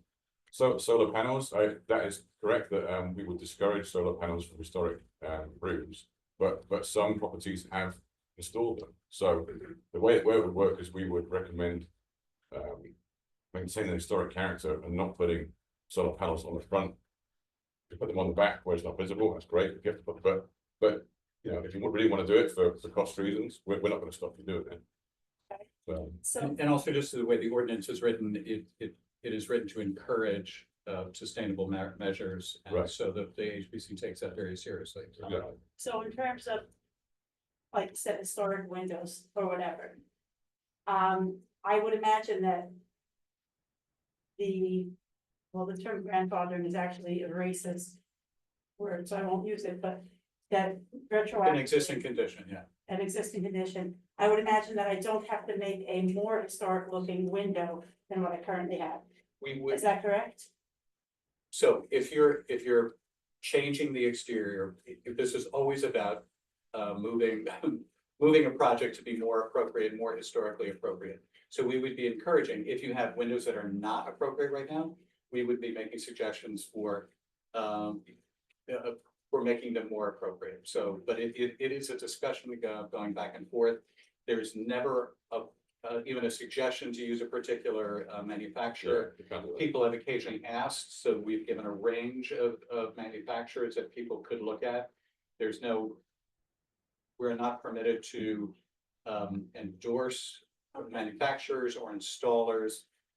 So I don't know, okay. So that anyone that I know that might be thinking of solar within the district, I'll tell them to do it in the next month or so. Within the district or? No, they said anybody Yeah, can actually, have that people should- considered, there's no time limit on when they can consider to put solar in, Yeah. because they've already stated. Okay. Please don't put that out there. People keep saying I've got to put my papers in quick or something, Okay. that's not the point of this, I think they're Okay. trying to really clearly state. I- They are not going to stop anybody doing anything with their property. This is a guidance, Okay. suggestion, Okay. helpful, assistive process that they try to implement. Right, I'll nobody's definitely- trying to stop. I'm happy to hear that because I think that where some people have already stated real caution and concern about historic district is that historically, within this historic district, it hasn't always been that way. That's Right, fair. but I'm that, happy and that that's this is a fair. kinder, gentler situation. It is, Yeah. it's been that way for at least 5 years now. Okay. So, and they've clearly stated that that is not the way that this commission likes to do business, and that is not the intent of this commission. So I think we all need to put those things back where they belong, Okay, back in history. That's not the way forward. This commission is doing things differently. And I okay, think they've really clearly stated to everybody that they're not intending to be disparaging about anybody, they're not gonna change anybody, they're not gonna make anybody spend more money than they need to, right? The idea is to provide assistance and guidance to maybe, if you wanna do it more historically, mhm, they're gonna have resources to show you how to do it, but still within your budget, right? cool. That's the, I think that, and I've captured that commission, I suppose, That's to speak to absolutely you, but I correct, just yeah. feel strongly that everybody is coming up. I I know. know you're all concerned. I hear all your concerns very much so. But the rest of the people in the district, in the current district, in the current boundary, I don't know, I don't hear any complaints from anybody about what this commission has done when they come forward to them. They don't come to, nobody, I haven't heard anybody recently, would that be fair, Board? We haven't heard any. So with that experience, I want you to know that that is not the experience of this board and this commission. Is that fair enough to say? Yes, I appreciate that. And just for our experience, been to my home, I think most people know where I live because it's, you know, but it's contributing. It's not a home of significant relevance. I think we came in 2 August ago. We actually spent money to have an architect. My husband is restoration specialist for UNESCO for metals. So to him, nothing of his town, nothing of his town is old. Our home in Italy is like from the Middle Ages, right? So, but we wanted to keep the character. We went way beyond spending 10K with a architect because we wanted to make certain that we would keep the character of this, what we feel is a really cool and unique house. I think we were told that one, you guys really didn't need to come in here, and 2, this is like way overboard. And that was for adding pieces onto it and bringing it fully. I think that my fear 10 years ago, and I'm gonna say clipboard lady. When I heard there's no clipboard. You can't believe do me, that. word myself, yes. You can't do that, you can't paint your door, and it was painting the front door the same color, and it had bad brown paint on it. We scraped it off and put it back to a really beautiful Tudor dark espresso brown, the way it is, we've seen them in Germany and Italy, or Germany and Italy, so. It's not that, this is not the same. This is not the same, I think you'll be pleased. Thank you for bringing up the solar panels though, because I think that's something that as a community we should all talk about. It is, yeah, I'm passionate about it. definitely something to talk about, Let's yeah. talk about it. as a community. And the electric bills are beautiful. I know. I mean, I have solar panels on my house as well, so I completely appreciate it. It's extraordinary. So there are even ways on visible roofs to make them as unobtrusive as possible. We've gotten to a point where sustainable measures are just super important, so. Appreciate that. Okay. I'd like to add one thing. Yes. We've been hearing some ideas that you all have come to us with, without the benefit of an application for us to file on this first year. Okay, so that kind of falls into, you know, we're kind of giving some guidance and just some dialogue right now. But you can always come to one of our meetings and have an informal. Absolutely. review of Yeah. Or pre-application. Come in, pick up brains, talk Yeah. about what your thoughts are. Yeah. And then you get the benefit of this group and this body of knowledge Just- dedicated to. It's very experienced, historic architects, so. Thank you. Do we have any more questions from the room? Anybody else want to say any question? Just one question, Sorry. You have to come forward. Mr. Hatch, Bill runs probation, Bill runs 6-day probation. Mr. Hatch, could you explain the credit process to us as a whole, so credits for credits? You said there's. Federal historic tax The credits? difference, Matt, could you explain that all to us? So is that, you're talking about tax credits, yeah? Whatever it is. Okay, so if your property is considered contributing or significant within a state of a national historic district, or if it's individually listed and it's income producing, and you want to do a major renovation and you do it to meet, it's called the Secretary of the Interior Standards for the Treatment of Historic Properties. If you meet those standards, then you're eligible for a 20% tax credit against the cost of the project. So if you're renovating a commercial building on Main Street and it's $1 million project and it meets the standards and it gets reviewed, it's a 3-part application project, you can get $200,000 back on your taxes. So that's for income only, not what It about- has to be an income producing property. not residential. Unfortunately, it's not residential. Thank you. All right, are there any more comments from people in the audience at all? Anyone online? So there's a hand. I'm letting you know online, I don't see any hands raised online. If anybody that's currently. in There is one online then. the- Is there? Oh, I see one now, right. Hold on. All right, somebody called Norma, and I allow her to talk. So if I, hello, Norma. Oh, can you hear me? Oh. Yes, we can hear you. Oh, hi, my name is Norma Cruz Ruiz and I own the 27 Fulper Road. I was just looking for. Can you hear me? Yes, we can yes. hear you. Okay, good. Okay, go ahead. So I just want to have a better understanding of what the level of historic is, and obviously that's a commercial and a residential. So, I'm sorry, so what is exactly the question? So this is What is- considered to be a contributing because it was built during the period of significance. It looks like it's had some changes over time, but that it's still considered to be contributing. And What's your contributing is like one of the lowest, obviously, levels of historic.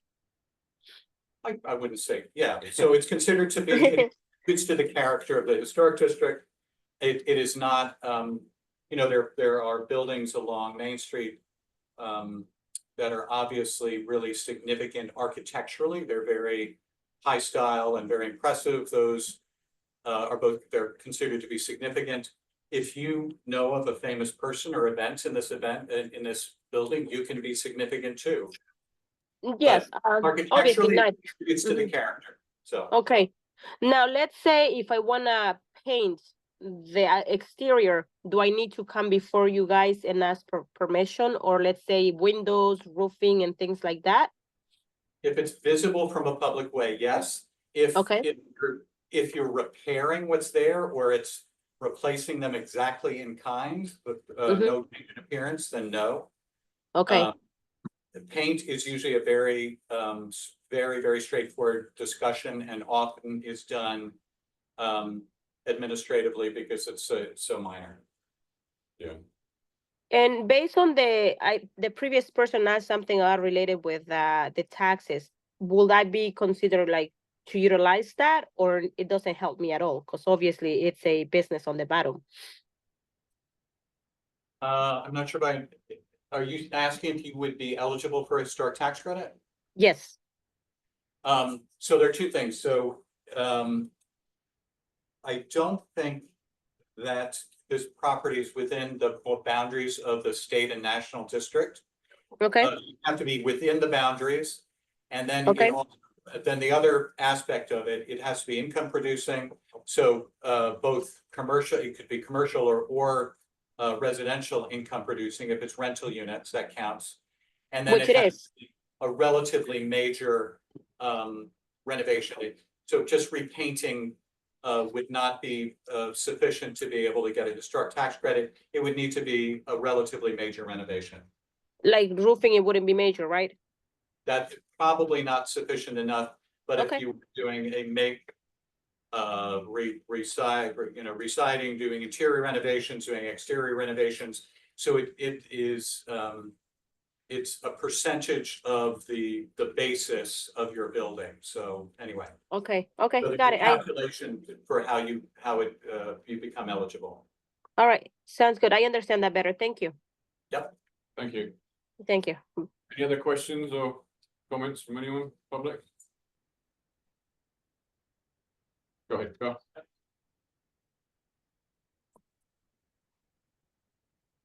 Karen Sammer, and I also represent Calvary Church on before Broad Street and was it Eagle Gap? You don't have to put a picture up, I just have a question. So, if had renovations happened on the property prior to this new redistricting or whatever you want to call it, to the extent that it would no longer look historically significant, this is one question. Would it still be in the registry? The second question is, what is the penalty if you don't comply with whatever your suggestions or ideas or whatever? What happens if you do what you want to do against whatever your recommendations are? And I'm not suggesting how Calvary's going to do this. They don't break rules. It's nuggets. So. But I'm just curious.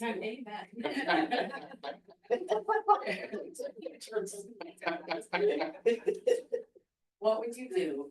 What would be the penalty if the recommendations are not complied with? I'll answer the first question first. So if the work was done, it could be, so let's say between the time of this recommendation, which says contributing, and major changes were done before the boundary change, it could mean that the property would no longer be considered contributing because it had been so greatly altered. It might just shifted from contributing to non-contributing. There are penalties in the ordinance. I don't remember them offhand. It could, if somebody is doing really egregious work, the building inspector will, go out and put a stop work on it. Yeah. Well, egregious says, and it doesn't fall does within code or whatever, right? within code, but also he's gonna look at what was, You guys had what the, Right. Yeah. that approval ends up going also to the building department, and they're supposed to What if they look at it. they paint the house hot pink? I'm sorry? They paint the house hot pink. Against your advice. Um, We would never stop you from painting it hot pink. Why would anybody? Anyway, no, I guess there's historic Alex. So what we generally say is there's the paint manufacturers have a big list of historic palettes. And I'm sure there's a hot pink on there somewhere. So or neon would be problem. yeah, so things, so if someone came to us and said they want to do polka dot or neon radioactive, we would discourage that. But hot pink. That's what their neighbors. Well, exactly, Which is the point. which is the point. All right, And the point about the enforcement, so we have no enforcement jurisdiction, so we would refer it to the code official. So all of our applications, we normally approve the recommendations, that we copy it to the code official, and then as part of his building inspection, he would make So sure. there is a penalty for non-compliance. Well, not from us, from the code official. Yeah. Yes. Got it. Okay, thank you very much. Thank you. Thank you for your question. So I guess any comment or questions from HPC in response? There was We one person, recently no, captured the person online, Yeah. that was the only one online, I don't see any further, let's ask again, just check anybody online before they move on, please raise your hand if you want to make a comment or have a question. I don't see any. Please, there's none of the panelists you would. no.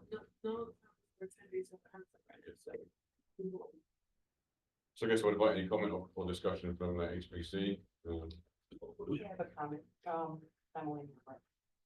The fact that so many of you came out this evening to discuss this is really encouraging. Because that means that you have enough interest in what's happening. You're in a potential boundary and you have questions. And you did absolutely the right thing to come out here and open up dialogue. Because, you get to know us a bit, we get to know what some of your concerns are, we invite you to come and continue these types of discussions with a formal type of a discussion in one of our meetings. Our chair is always available via email as well. This can be the beginning of being able to address your concerns and also eventually some of the projects that you might like to undertake. So I really want to thank everybody that came out because it pleases us to have the dialogue. Absolutely. Any other comments? From us. Well, I guess, is it appropriate to ask comment from planning board? I would say at this point, if there's any questions that the board has, they'll do their own deliberation and discussion Okay. once the public hearing is over. But if you have any questions. What questions that might be of help to the public, actually, so. What I pulled from the 35 buildings being added in the new map is that there are 6 that are non-contributing. 45 North Main Street was one of the homes that I found, and I think I had questions I'm thinking about, if you could call us as council members or as the mayor. So for the homes that are built in the 50s, there's one in 1956, one in 1973, one in 1962, 45 was 1945. 56 North, that's kind of creeping on it, it's 1936, right? And then 64 North Main Street was built in 1954. For those residents that own these homes that some cases are ranch style, 1-story home, that are built in that era. If they come back and they say to you, hey, my house was built in 1963, I want it olive green, and I want it off white shutters, are you gonna throw your hands up? Or if they say, I want it totally blue, or marigold, because in 1963, that was one of the most popular colors for a home. So just, I come from the Great Lakes and from one of those industrial towns. Those homes to me are Kodak homes, we call them Kodak and Xerox homes there. And they were built 100 in blocks type, cute little yards. They all look the same. And the uniqueness of them is that now people that have those homes, there's beautiful starter homes, wonderful for a family. They're now getting crazy going back to the colors of the 50s and the 40s. And it actually makes those areas on the lake, those homes look wonderful. So making sure that, I did get a call from one of those people that had reached out to me. So I want to make sure and show them, hey, if that is their era, are you guys gonna, because there's actually a color that's very popular called atomic red. I have a friend that lived in a atomic red house with like shutters. It's a very popular color, so atomic red, and it's not a range extension, but it is a dark bright red, and it makes those houses pop. So maybe can you speak to like how you might manage a home, mid-century modern, or what I call Kodak and Xerox homes, or maybe even built for industry to make sure that we have people who work here, to live here.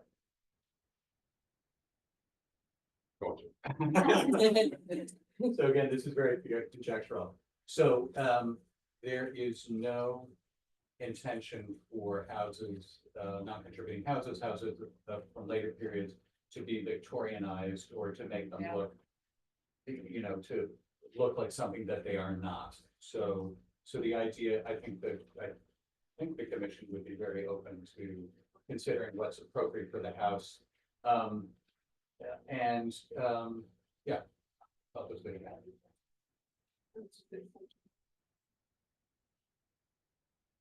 Because just for everybody's knowledge, we did get a presentation and we did question the commission on this process, at the very earlier stage of this process. So if it looks like we're not asking questions, it's because we had a whole night to ask them a lot of questions too. So we already asked a lot about things and incorporated some of those questions and concerns we had already.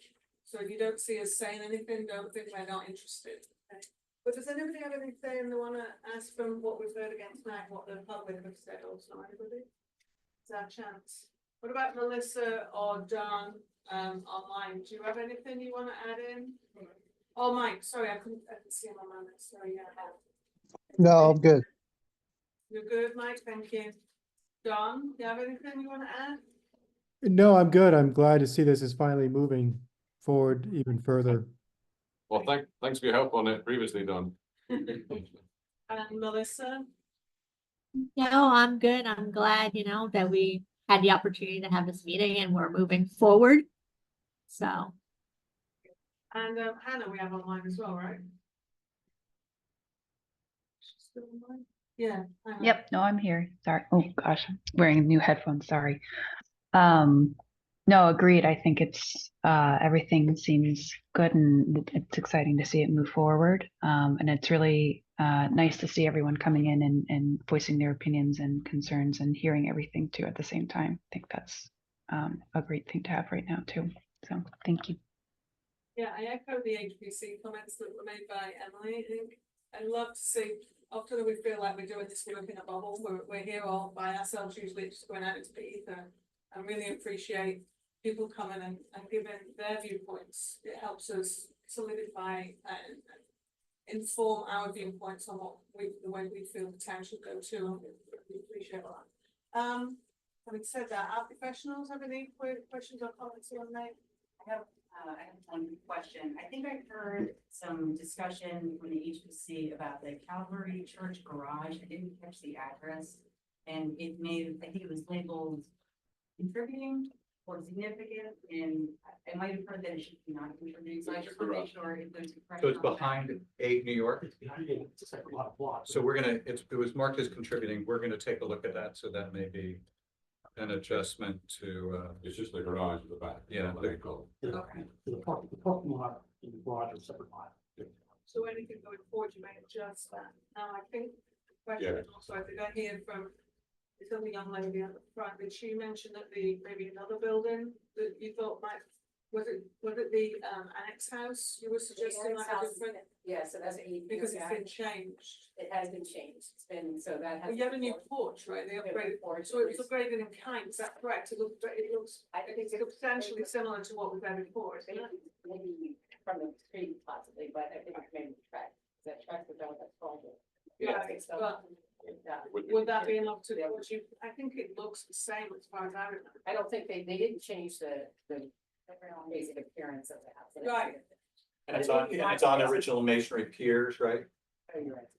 Okay. Yes, I believe it is. Mostly, yes. Yeah. That was the repair one done. So it's just the garage you would look at really change that. Right, yeah.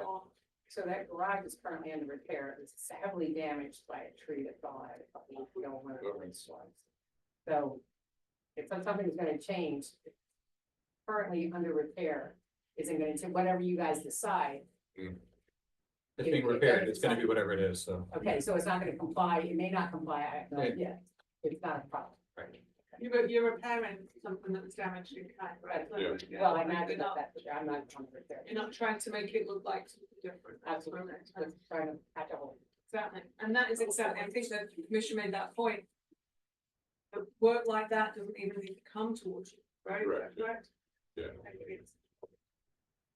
So I believe that. Could you also just clarify, I'm just thinking, when people do come to you, obviously when people come to the planning board, sometimes that can be a costly endeavor. To come to you, is there any fee for the application to HPC? No fees? No fee, and in fact, you can apply directly online now. We have a very principal here tonight with Trent, our liaison, has streamlined our website. So if you want to make an application, it's just click a few boxes, come straight to us. We'll try and do some things if we can administratively by email. If you come in, you can either come in person or you can join via Zoom. Again, some people join via Zoom, so it's a very quick process. Be done in 10 minutes. So again, it's not like coming before the planning board, which is a whole endeavor. We're very friendly. Which is a horrible experience. First time we've heard that, John. It would not be the first time we've heard it. It's fine. It's fine. It is what it is. We're determined by the MLUL. We have to do what we have to do, but I was just trying to make a point for members of the public. Yeah. First time in 5 years I've said those much the right way around. So I just wanted to make the point. I'm sleeping on the couch today. Nice. Look, let's not get into that. Oh, blushing.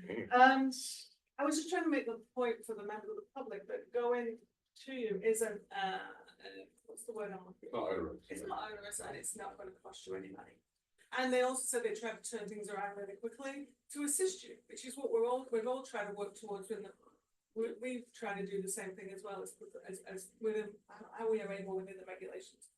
But the whole idea is for our residents and homeowners and people is to make things as smooth and as simple as possible and as non-onerous for you. Does that make sense? That like we're trying to make it as easy as we can for everybody. And then make things online, it's free. It's a real waste. Thank you. No, I don't think we have any other questions from the board of professionals. We close the HPC, of public and. have a motion to close the public hearing. Motion to close the public hearing. Second. We do roll call. Richard Giffen. Yes. Emily Hammer. Yes. Wendy Orr, absent. Richard Slaughter. He's just left.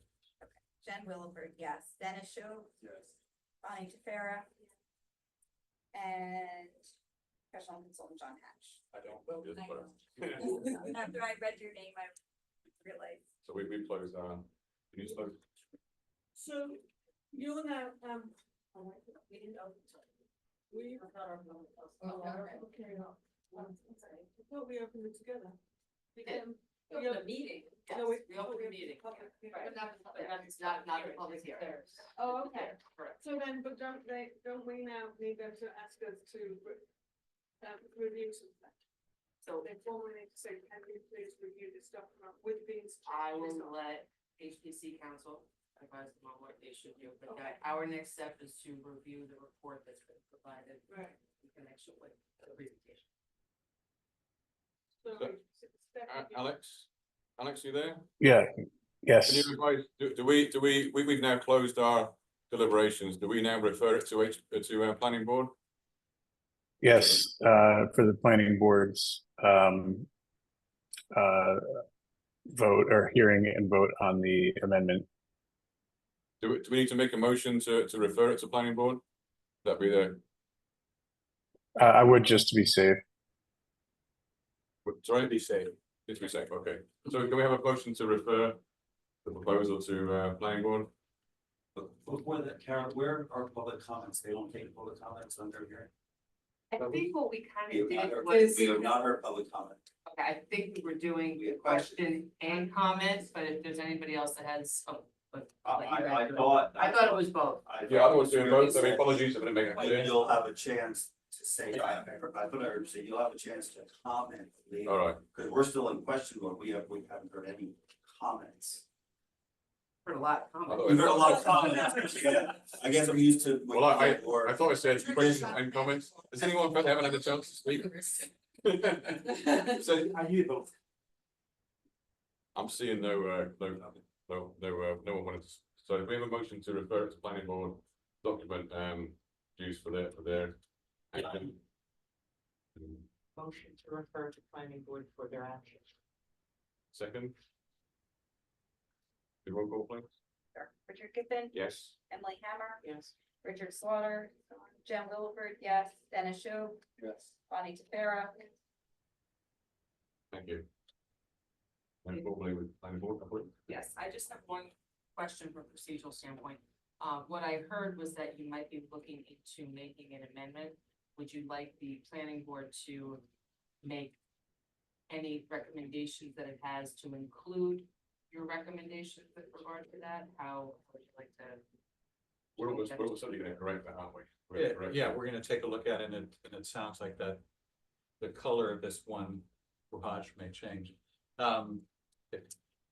Is it appropriate just to include that as a possibility so that we don't have to come back and do this whole thing again? And that's why I'm thinking, so Right. obviously the board is now going to have a discussion and make recommendations to send back to council based upon the report you provided. You've now heard that one of the things that may change is the designation of that garage from contributing to non-contributing. So one of your recommendations could be to abide by whatever determination is made with regard to that. And that's That's that, how I would say it. and that is just to make sure that the document stands and that Or that one consistent. thing Correct. is like an addendum, and we're making note of that in this procedural point at this point, so we're Correct. clear what's going on. Correct. Is that fair enough? Yeah. Right. Okay, How would we communicate it? Did you want an updated memo from us, recording that? How about a separate little memo? Yeah, Not this, yeah, an updated memo. I'll let you guys. That's easy enough, through. yeah. We can provide it. so at this point, we're at the point where the board can, you've heard public hearing, you've heard the comments from the public. Review and discuss, any recommendations that you have with regard to council and the report that's been provided to you by the HPC, with regard to this amendment. I do have a resolution prepared. We can put a number on that resolution, and that will include any recommendations that you have to send back to council. So we could just do that right on the record right now, take the vote, and just continue it. Again, with one of the recommendations being, that whatever change comes about with regard to that garage being appropriated. Okay. It's up to you guys.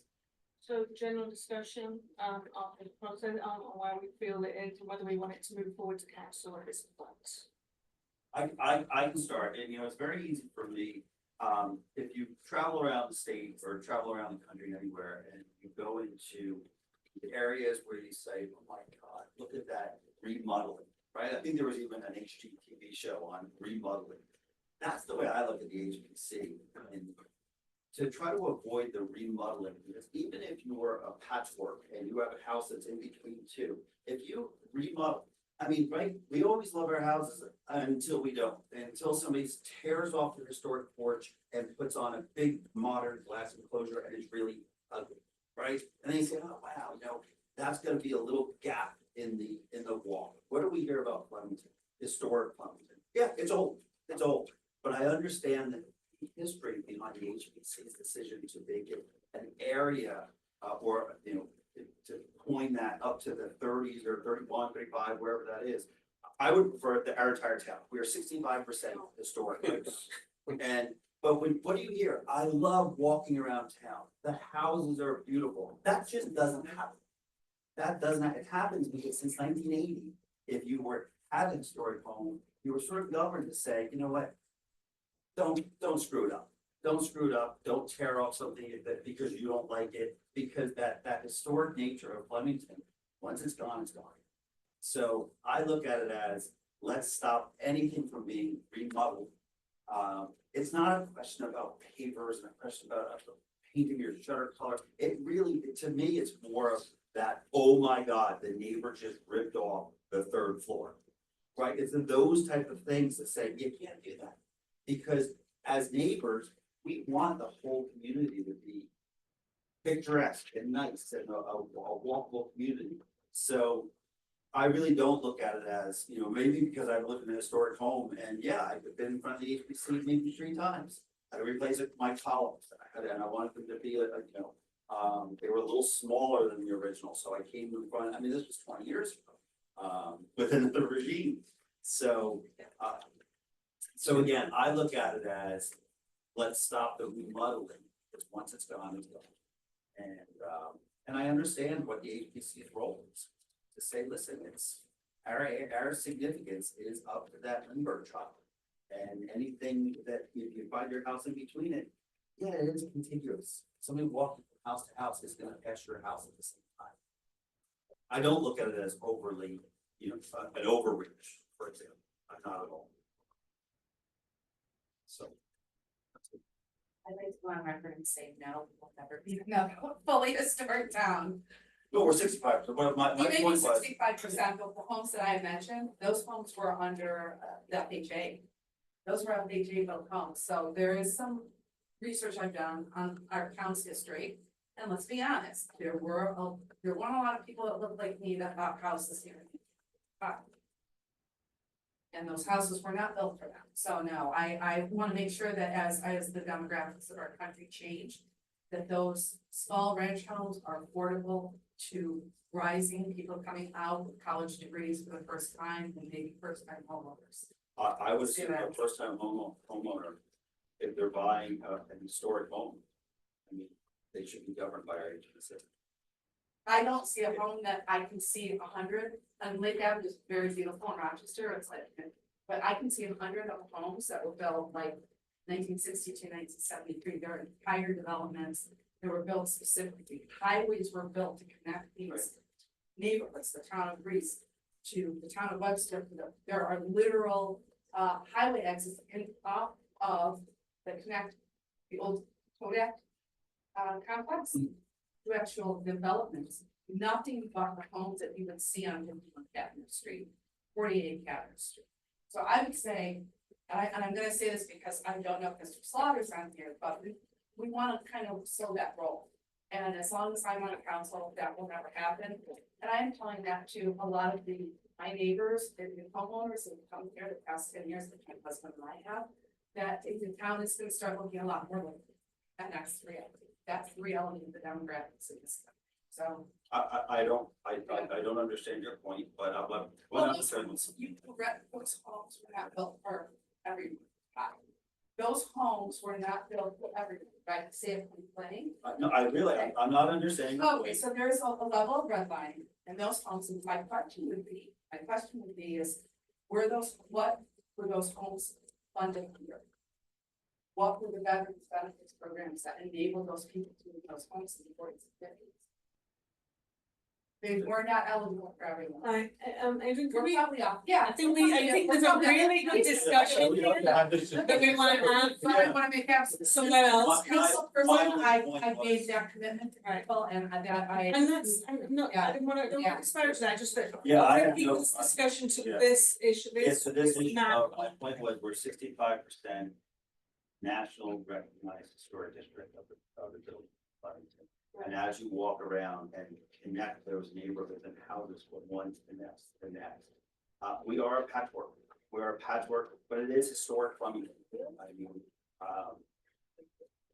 Right. I'm not sure it matters what house was built under or built on. Yes. Well, to be, but to Todd's point, what the Historic Preservation Commission did in reviewing the district and all the buildings and having a review is to try and capture and set a limit, because previously it was done, oh, I feel that one's really cool, we should put that in the district.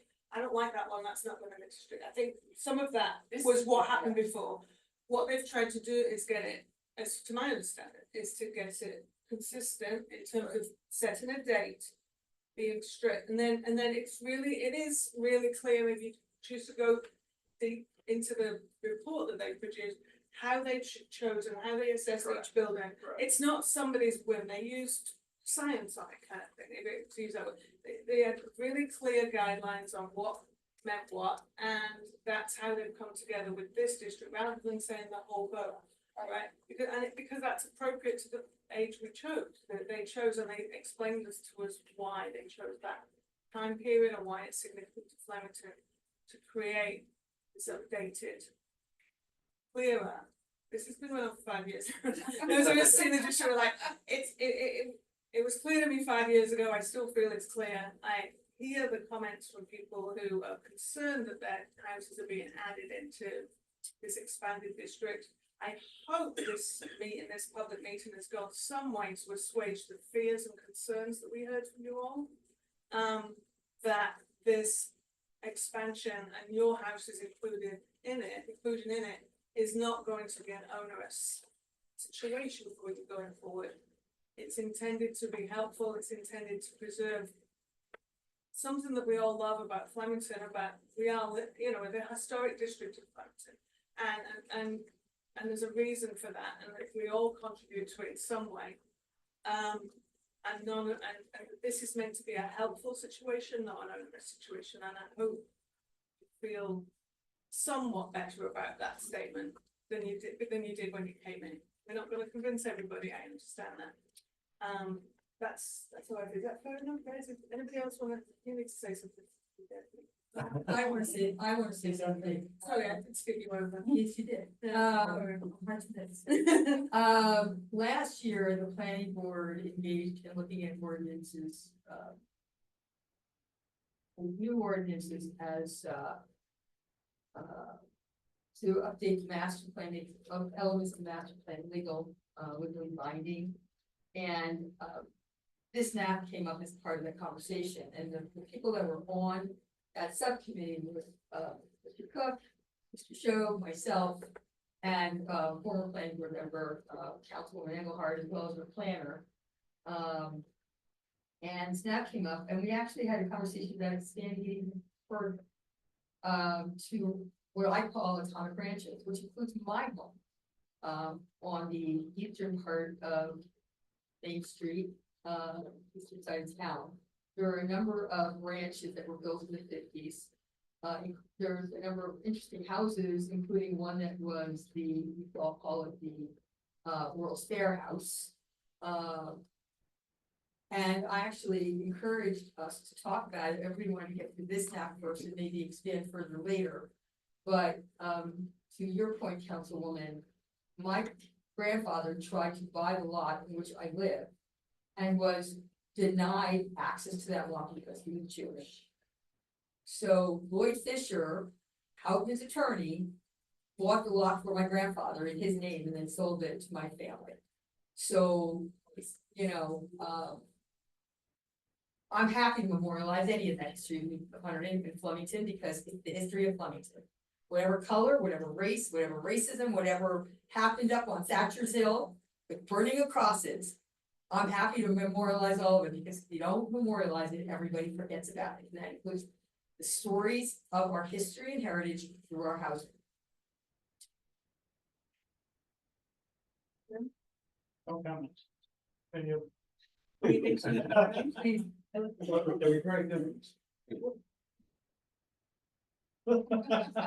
Yeah, I'm just real supportive. I think a lot of good work went on. And kind of in this district, makes a lot of sense. So, the only thing I'd add is there was one property that would have been on this list that the developer ended up buying the property and demolished the historic house that was on it. Because this map is delayed. Right, so the planning board will. I just want to add one other story. My house was built in 1952 and until 2001, the shutters and the gables were barnyard red. My dad asked me what color I wanted them and I had them painted blue. This is my favorite color.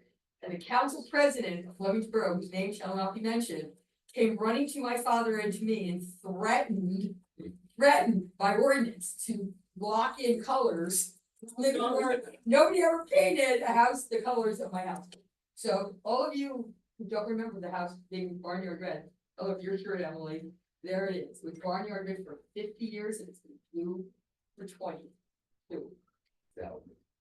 How to the color. It's all about the color. Brian. Let's just continue to preserve the town that we currently have. I have an old home as well. I live with my father, and you know, decided to move the ball forward. And thank you for everyone coming out to hear each and every one of you that. I've got 12 board members online. I've got Hannah. Is there anything to say about us moving this forward to council? Not necessarily. I think everything's kind of been said. You know, I'm excited for it. I'm one of those people who this is my first home and it's a historically significant home. You know, I am grateful for having the HPC to, you know, for their guidance. We will hopefully be doing some work as soon as we save up some more money. But you know, having some guidance is something that I definitely appreciate as a first-time homeowner. So it's something that again, you know, and especially in this town, it's something, and for the current HBC too, I do appreciate everything that they're doing. So yeah, I'm excited. So thank you for, you know, all the work that's being done. Thank you. John? Yeah, I too am in a significant historical home. And I like these, I like this change a lot. I'm glad to see that as a former HPC chair that we've continued to move forward with this map as well as moving towards certification. You know, and put it all in perspective here, it really is a land use change first, property second. And I do like that fact as well. So even though we've kind of got hung up on, you know, properties that are currently in this district, I mean, who knows in 50 years? I mean, you don't want to see a house fire, you don't want to see anything like that, but certainly any new construction in this district as well, you know, should have some conformity to to the district as a whole. So I'm certainly in favor. Thank you. Melissa? I'm as well in a historic house and I am excited to see this moving forward. I know there were concerns from those who spoke earlier this evening, but I think in the long run, it's really a good thing for the borough and the homeowners. Okay, and so Michael? Yeah. Sure, thank you. I've been with the borough 22 years. Only had to deal with HPC once when we redid Borough Hall roof. And it wasn't a pleasant experience. It was not. Dealing with SHPO, the State Historic Preservation, that's a total nightmare. The residents that came out tonight, I heard every word you said. Thank you. That's something all of us can agree. We heard and listened to, and we appreciate all you bringing all your points up. But with that said, I guess we now make a motion to move this to, like, that's for a motion to move this to council. We do need a motion to move forward the report of the HPC to council for consideration with the recommendations, which would include what I indicated, which was incorporating whatever changes of the HPC with regard to the garage on New York Avenue, potentially a change from contributing to non-contributing, and any other recommendations. Yeah, I don't think we came up with any additional buildings that would be to change the report, just that one. So I need a motion and a second. I'll make that motion. I'll second. Take the roll, please. Mr. Hill? Yes. Mr. Semino? Yes. Mayor Carroll? Yes. Ms. Pissarro? Yes. Mr. Campion? No, Ms. Giffen? Yes. Mr. Cook? Yes. Ms. Weitzman? Yes. Ms. Swaymo? Yes. Thank you. So that, for the public, what I mean, we'll be sending this recommendation to the Borough Council, and it will come up on their agenda at some point next meeting. We'll find out from their agendas, and the process will move forward then. In the spirit of all good governmental use, it takes a while, you know. There's going to be several different processes still, but thank you for contributing to this process moving forward tonight. Appreciate it. We usually, as planning board, take a break about 9 o'clock, and it's right about 9. So I think this. You want to get rid of these? Yeah, let's do Oh, that. sorry. HPC still hasn't paid that. That's what I was gonna say. We'll let the Yeah. HPC finish and adjourn, and then we will have a small council adjourn before we move on with the rest of the planning board meeting. Okay. So, HPC, thanks before. Yeah, so I've just got our HPC agenda on the screen here. So our next item we did was any HPC public comments anyone might have not related to the map. Anyone have any comments that you wanted to make to HPC that you haven't already made? Again, I want to echo we're very pleased that we see so many of you welcome to come along to our regular meetings.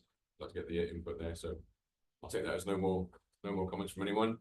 And then next item I have is HPC chair items. I know Dennis, you normally do an HPC report. Do you want me to do a quick summary instead, or so we had our meeting last week. Let me just give a quick rundown. We had 3 applications. They were all approved. So we had 35 Broad Street, wanted to make a door change. We went after some clarifications. We approved that with some recommendations, clarifications. 59 Main Street, wanted to make a fence change. Again, we approved that with no changes. And 53 Park Avenue requested a roof replacement. Again, we approved that with no changes. So 3 applications. The other big things we're working on. We are working towards certified local government. That's still in progress. We have to address some comments from SHPO. So we're going to work on the next few months, hopefully. House tours. Jennifer and Dennis obviously are our champions of that, and we are planning to do another house tour next year. sometime. We have a date locked in, don't we, Jennifer? Not really, probably the Saturday after Memorial Day. Yeah, so next spring again, it's very successful. And then some other items we work on, we have a walk and talk in the fall, which Emily's leading. Also supporting the mayor in the 150th activity. So we have house tours in 2026. We're going to theme that for the anniversary. We're developing a walk and talk app, and we might be doing some other events. We're going to update our guidelines very soon. Once we do the CLG, we have regular public outreach through postcards, so you might have seen those, social media and website. Another thing I just want to mention for the public here tonight is we actually have, right now we have a free self-guided walking tour of North Main Street. So if you go onto the website, you can download it to your phone. You can walk around North Main Street with commentary. So I don't know if anyone aware of that. We're not. So it's on our website. I'd encourage you to go and look at it. It's a very cool walking tour app. Is there anything else we want to raise? Okay, and then that's all right. My chair item. So do we have a motion to adjourn? Before you adjourn, everybody leaves, I want to also put on people's radar that in the month of September, the 100, which was the Bicentennial Committee, which is the historical nonprofit that I chair, is hosting a Lindbergh Month in the downtown Flemington. There are 6 lectures, 3 at the beginning of the month, 3 at the end of the month, all of the historic courthouse on Lindbergh, his wife, kidnapping, theories, including what happened to Flemington Borough, that lecture is called The Circuit Came to Town, and all the changes. So those are the Thursday after Labor Day night, and then Saturday and Sunday afternoons, and then the last weekend of September, the Friday night, and then Saturday and Sunday afternoons again. There's a walking tour of what Lindbergh was seen in 1934 in downtown Flemington, being given by Kell. That requires, all these lectures are free, by the way. No registration required for the lectures, you can just come. The walking tour requires registration. It is almost sold out. Then there's also a meetup at State Police Museum in Ewing to see the Lindbergh exhibit there with the curator. You know, giving that talk. Too much about the Lindbergh exhibit at least. You know, if you want more information, you can email me right to my mayor's address, and I can send you the calendar. It is the advertised by the county. There is also in collaboration with the county, Jim Davidson, who is a Lindbergh historian, who owns the largest private collection of Lindbergh memorabilia in the United States, and the County Historic Society. There's a gallery showing all month long at the historic courthouse of rare photographs, some never before seen, and really cool memorabilia out of the Historic Society's archives, including autographs, autographed books, and all kinds of really cool stuff. That those exhibits are going to be available from 5 o'clock on before every lecture until at least an hour after the lecture, so you'll be able to see it on those weekends. Or if you just go into the county courthouse during business hours, I think most days that front door is open, and the gallery occupying 3 rooms plus the hallway of rare and unique Lindbergh memorabilia. So, like I said, if you want more information and you want to download the calendar with the URLs, those 2 meetups that require reservations, again, all free. But the state police want to know how many people we're bringing, and walking tours limited. Just send me an email to my mayor's address, and I'll send it to you. One last thing I forgot to mention, which we should have mentioned to those properties that are going to come into the district, you're actually eligible to purchase a historic district sign. It's so popular, it's actually sold out. Then we're actually going to get a new order in soon, aren't we? So that's another thing. If you wanted to, you can purchase a sign. You've probably seen them around town, the oval historic district sign. So. Have to be on next stuff. After. Yeah. Exactly. Yeah, actually, we don't know any. We're sold out right now anyway. So if we have a motion to adjourn the HPC meeting. All in favour? Aye. HPC adjourned. welcome to stay, you're welcome to, so we'll have, How much more? that was great, I would say all to the,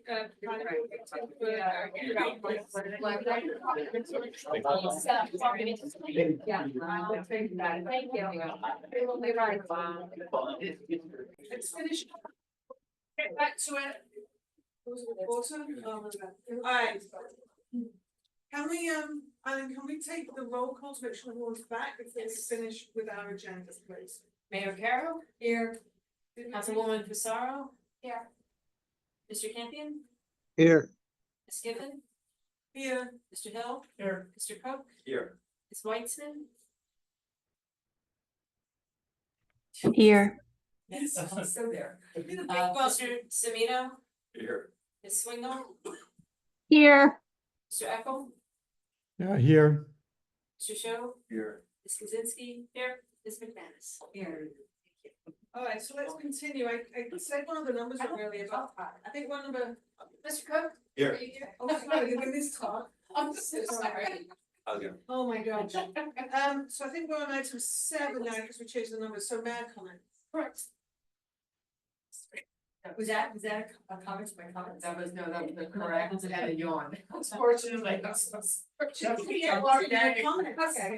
I just have a few things, so I just wanted to update the planning board, Liberty Village to get through their consistency review, and surprised they haven't applied, I just asked Eileen, they have not submitted their application yet to the planning board, but I guess it's coming imminent. Good, because they really need to get going. So, I also wanted to just give you a brief update on the parking committee. So Williams and Broad now has a 4-way stop and compact cars only, on the, northern side of Williams. And I have to tell you, I've received probably 30 to 40 thank yous from the public on this, because people never realize how dangerous an intersection that was, and I get it all the time from people about how wonderful that is. The parking committee also had our traffic engineer, Kate Troutman, look at, along with the chief of police, the traffic lights at North Main and Ferran Boulevard, and Church and Broad, because they seem to be not working properly. And so Church and Broad, my campaign brought in a consultant to the traffic lanes and found that the counter on county cars going through was not working. That's been corrected now, fixed. And then the North Main traffic light, Jay retimed it to allow more cars to get through. But until school starts, we won't know if enough time has been given. So we're waiting for school to start, and then we'll be able to take a look at that again as well. Jay also, at this point, trying to talk to DOT about changing the timing on the light on Route 31 Church Street to allow more cars to make left turns to get out to Route 202. So we're still pending that. And I just would like to let people know we're having parking issues now on some of the side roads off of North Main Street, being caused by some of the apartment complexes having too many cars now. So I know a planner is looking at possibly seeing if they have enough room to create like angled parking. One of the complexes, it's all parallel parking on one side of their road, the other side is a fire lane. But if they can do some parallel parking in there, by expanding the depth of their parking lot, it might help a lot, because we have a petition on one street already regarding when residential parking only, you know, for that neighborhood only. So so that's what's going on, just, you know, figuring one pole and work of that another, so Anyway, that's my update. Item 8, council comment? No comments. Okay, thanks. Item 9, as the HPC comments? You covered that already, Yeah. so, yeah, okay, we'll move straight on to item 10, professional reports. Do we have a professional report? I don't. Excellent, I like the way this is moving. Item 11, approval of minutes from July 23rd. Those were definitely distributed, I saw that, hopefully everyone had a chance to read them. Any comments or additions or things So that need to be moved. corrected? Oh, okay, Second. would anyone like to move? That we. No, we can start discussion after. All right, okay, I just wanted to see if there's any queries, but we have a motion and a second to approve those minutes. Anybody need to add anything before we approve them? Looking online, no, everyone's shaking their head, so can we call the roll on that, please, Eileen? Mr. Coe? Yes. Mr. Hill? Yes. Mayor Carroll? Yes. Councilwoman Pissarro? Yes. Mr. Campion? Abstain. Ms. Giffen? Yes. Ms. Weitzman? Yes. Mr. Semino? Abstain. Ms. Swingle? Yes. Thank you. All right, so I think our number must be back to normal, right, because we're skipping back over, we finished with the, so 12, public hearing, master plan, historic district element. I have a big presentation plan. Awesome, let's Thanks. get your feet up. I know you're kidding. So folks, we've got the public hearing for sort of the sister document, to what we just did with the HPC. This is your amendment to your existing historic preservation plan element originally adopted in 2010, amended in 2020, for those of you that remember, where we adjusted a lot of the property designations in partnership with the HPC. And now fast forward to 2024, the proposal is it's essentially taking the report that the HPC has submitted to all of you and that we reviewed and incorporating that into your master plan. And so there's a lot of, quite honestly, copy and paste, because we want the language regarding the few topics that they addressed in your master plan to be consistent with recommendations to the HPC. So that includes the statement of significance that addresses the timing in which the historic district was originally created, as well as the period of significance, the time in which, or the time period in which buildings that were constructed are viewed as significant in the historic district from 1712 to 1935, consistent with the report from the HPC, and then of course the expanded district. The only item that I would recommend that the board amend as part of this report is that same change that is reflected in the board's resolution regarding the HPC report, which is the change of the garage of the Calvary Church at 8 New York Avenue to non-contributing. So I would recommend that should the board decide to adopt this master plan element, that you incorporate that recommendation. And so while, yes, the master plan element largely mimics or takes the report from the HPC and really puts it into the context of a master plan, it serves a different purpose than what we're doing with the HPC. The HPC is creating a report that then may serve as the basis for an ordinance for the council to go ahead and expand the district consistent or potentially consistent with the HPC report. The purpose of this master plan document is to, one, update the map to be consistent with the ordinance that the council may be adopting, and to give the council, if the board is inclined, the ability to find that that ordinance is consistent with the master plan, because the master plan would reflect those same boundaries. But it's also to take the information regarding the period of significance and the statement of significance and place that into your policy document so that you have this information as updated as possible for use by the board, for use by the HPC, and for use by the public, as well as any developer that is looking at property changes within the historic district. And I would say it's correct, which obviously you're saying it's correct, but I'm just pushing. the timing of us doing that before the ordinance is implemented by the And council, is that that's correct? important. Are we supposed to do this after they've done that, or are we supposed to do this before? No, you wanna do it before, because one of the things that is gonna happen is the council is, presuming they decide to introduce the ordinance, they're going to then have to send it back to the planning board for review. Part of that review is, yes, if you have any additional comments to the ordinance, but it's also master plan consistency. And so by adopting this amendment, the board would have the ability to find that the ordinance is in fact consistent with the then updated historic preservation element of the master plan. And the only thing Beth and I did talk about, we did have some changes tonight, that one change that you discussed. We also noticed for the public hearing on this historic preservation element of the master plan, so we want to have it for all of these lovely public that are here and online. But it might be in your best interest to wait to actually vote. I have a resolution ready, again, and we could put any findings you have. But it might make sense to wait to vote to see what happens at council and if there are any other changes.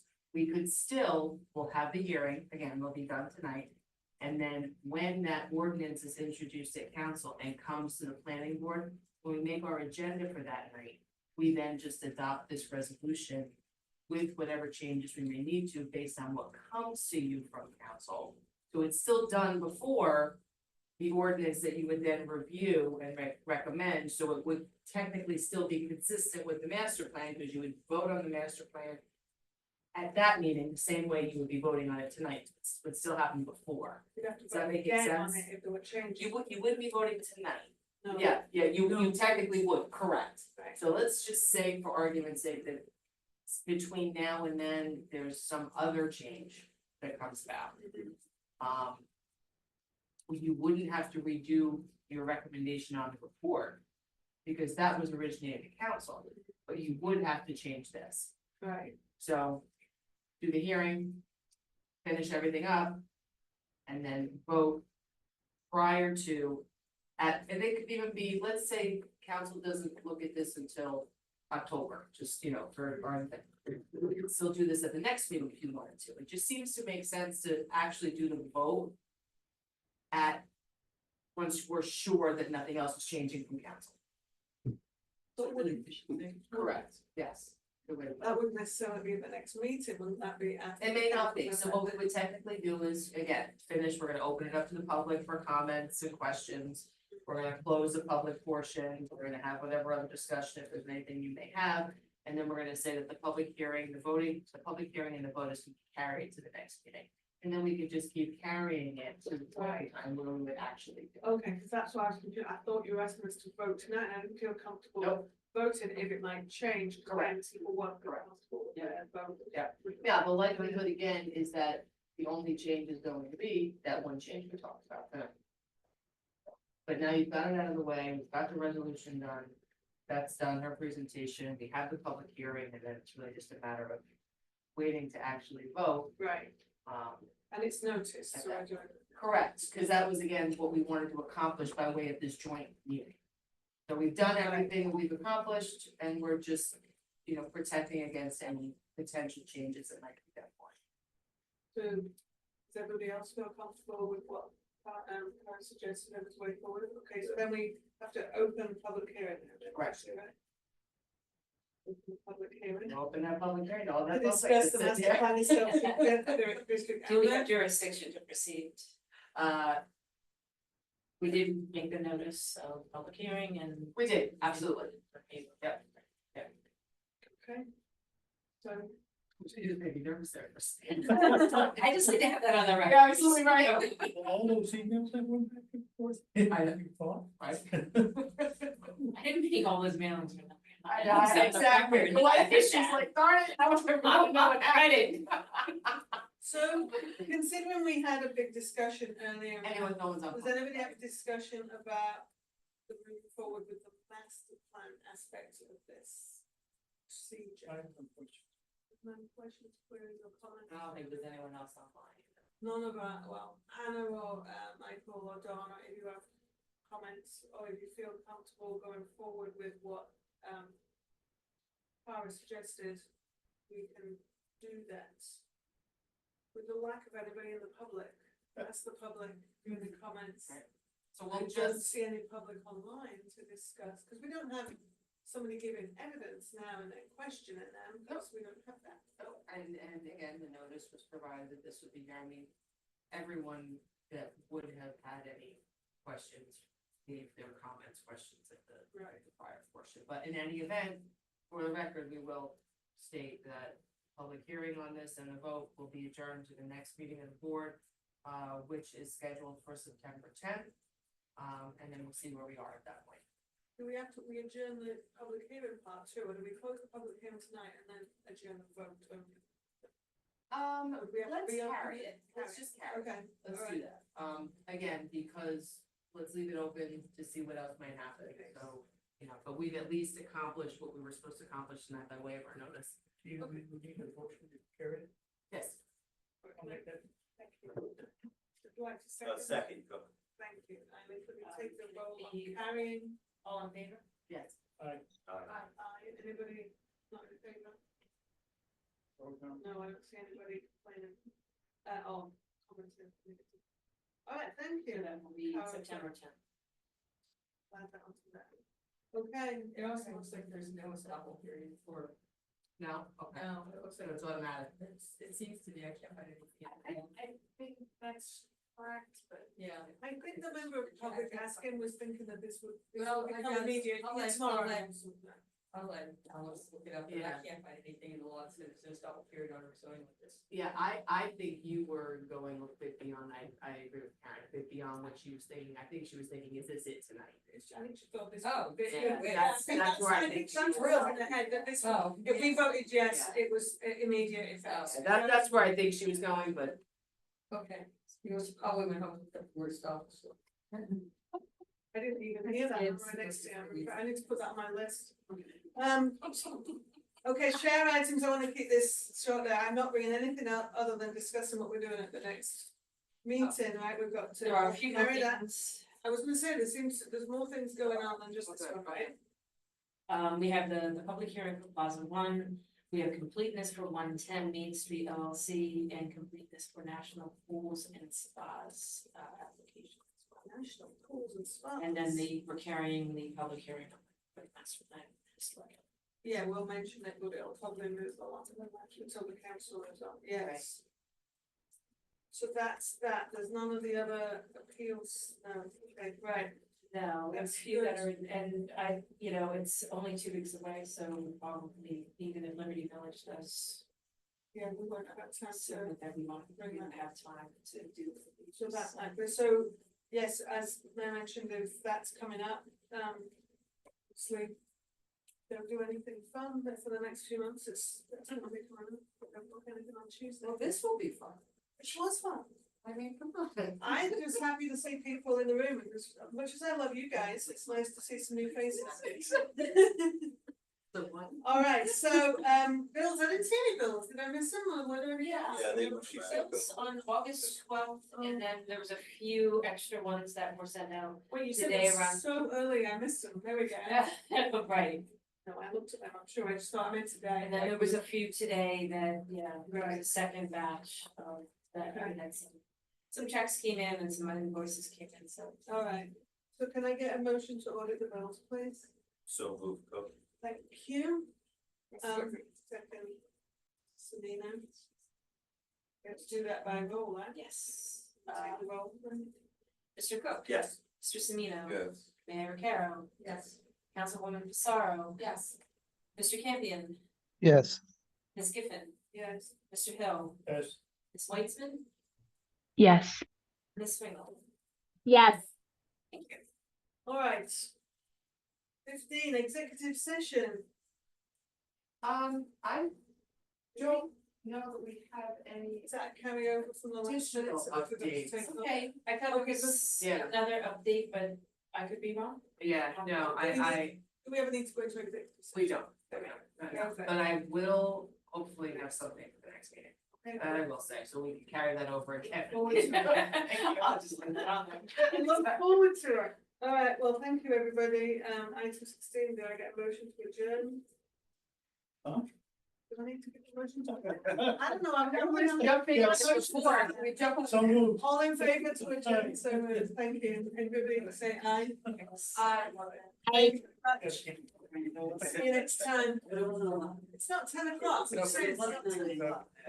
Bye, Hannah. Yeah, okay, well, it's just on the right hand side of the door. Thanks, Tom. 4 or 5 years. I mean, Sammy's. oh, that's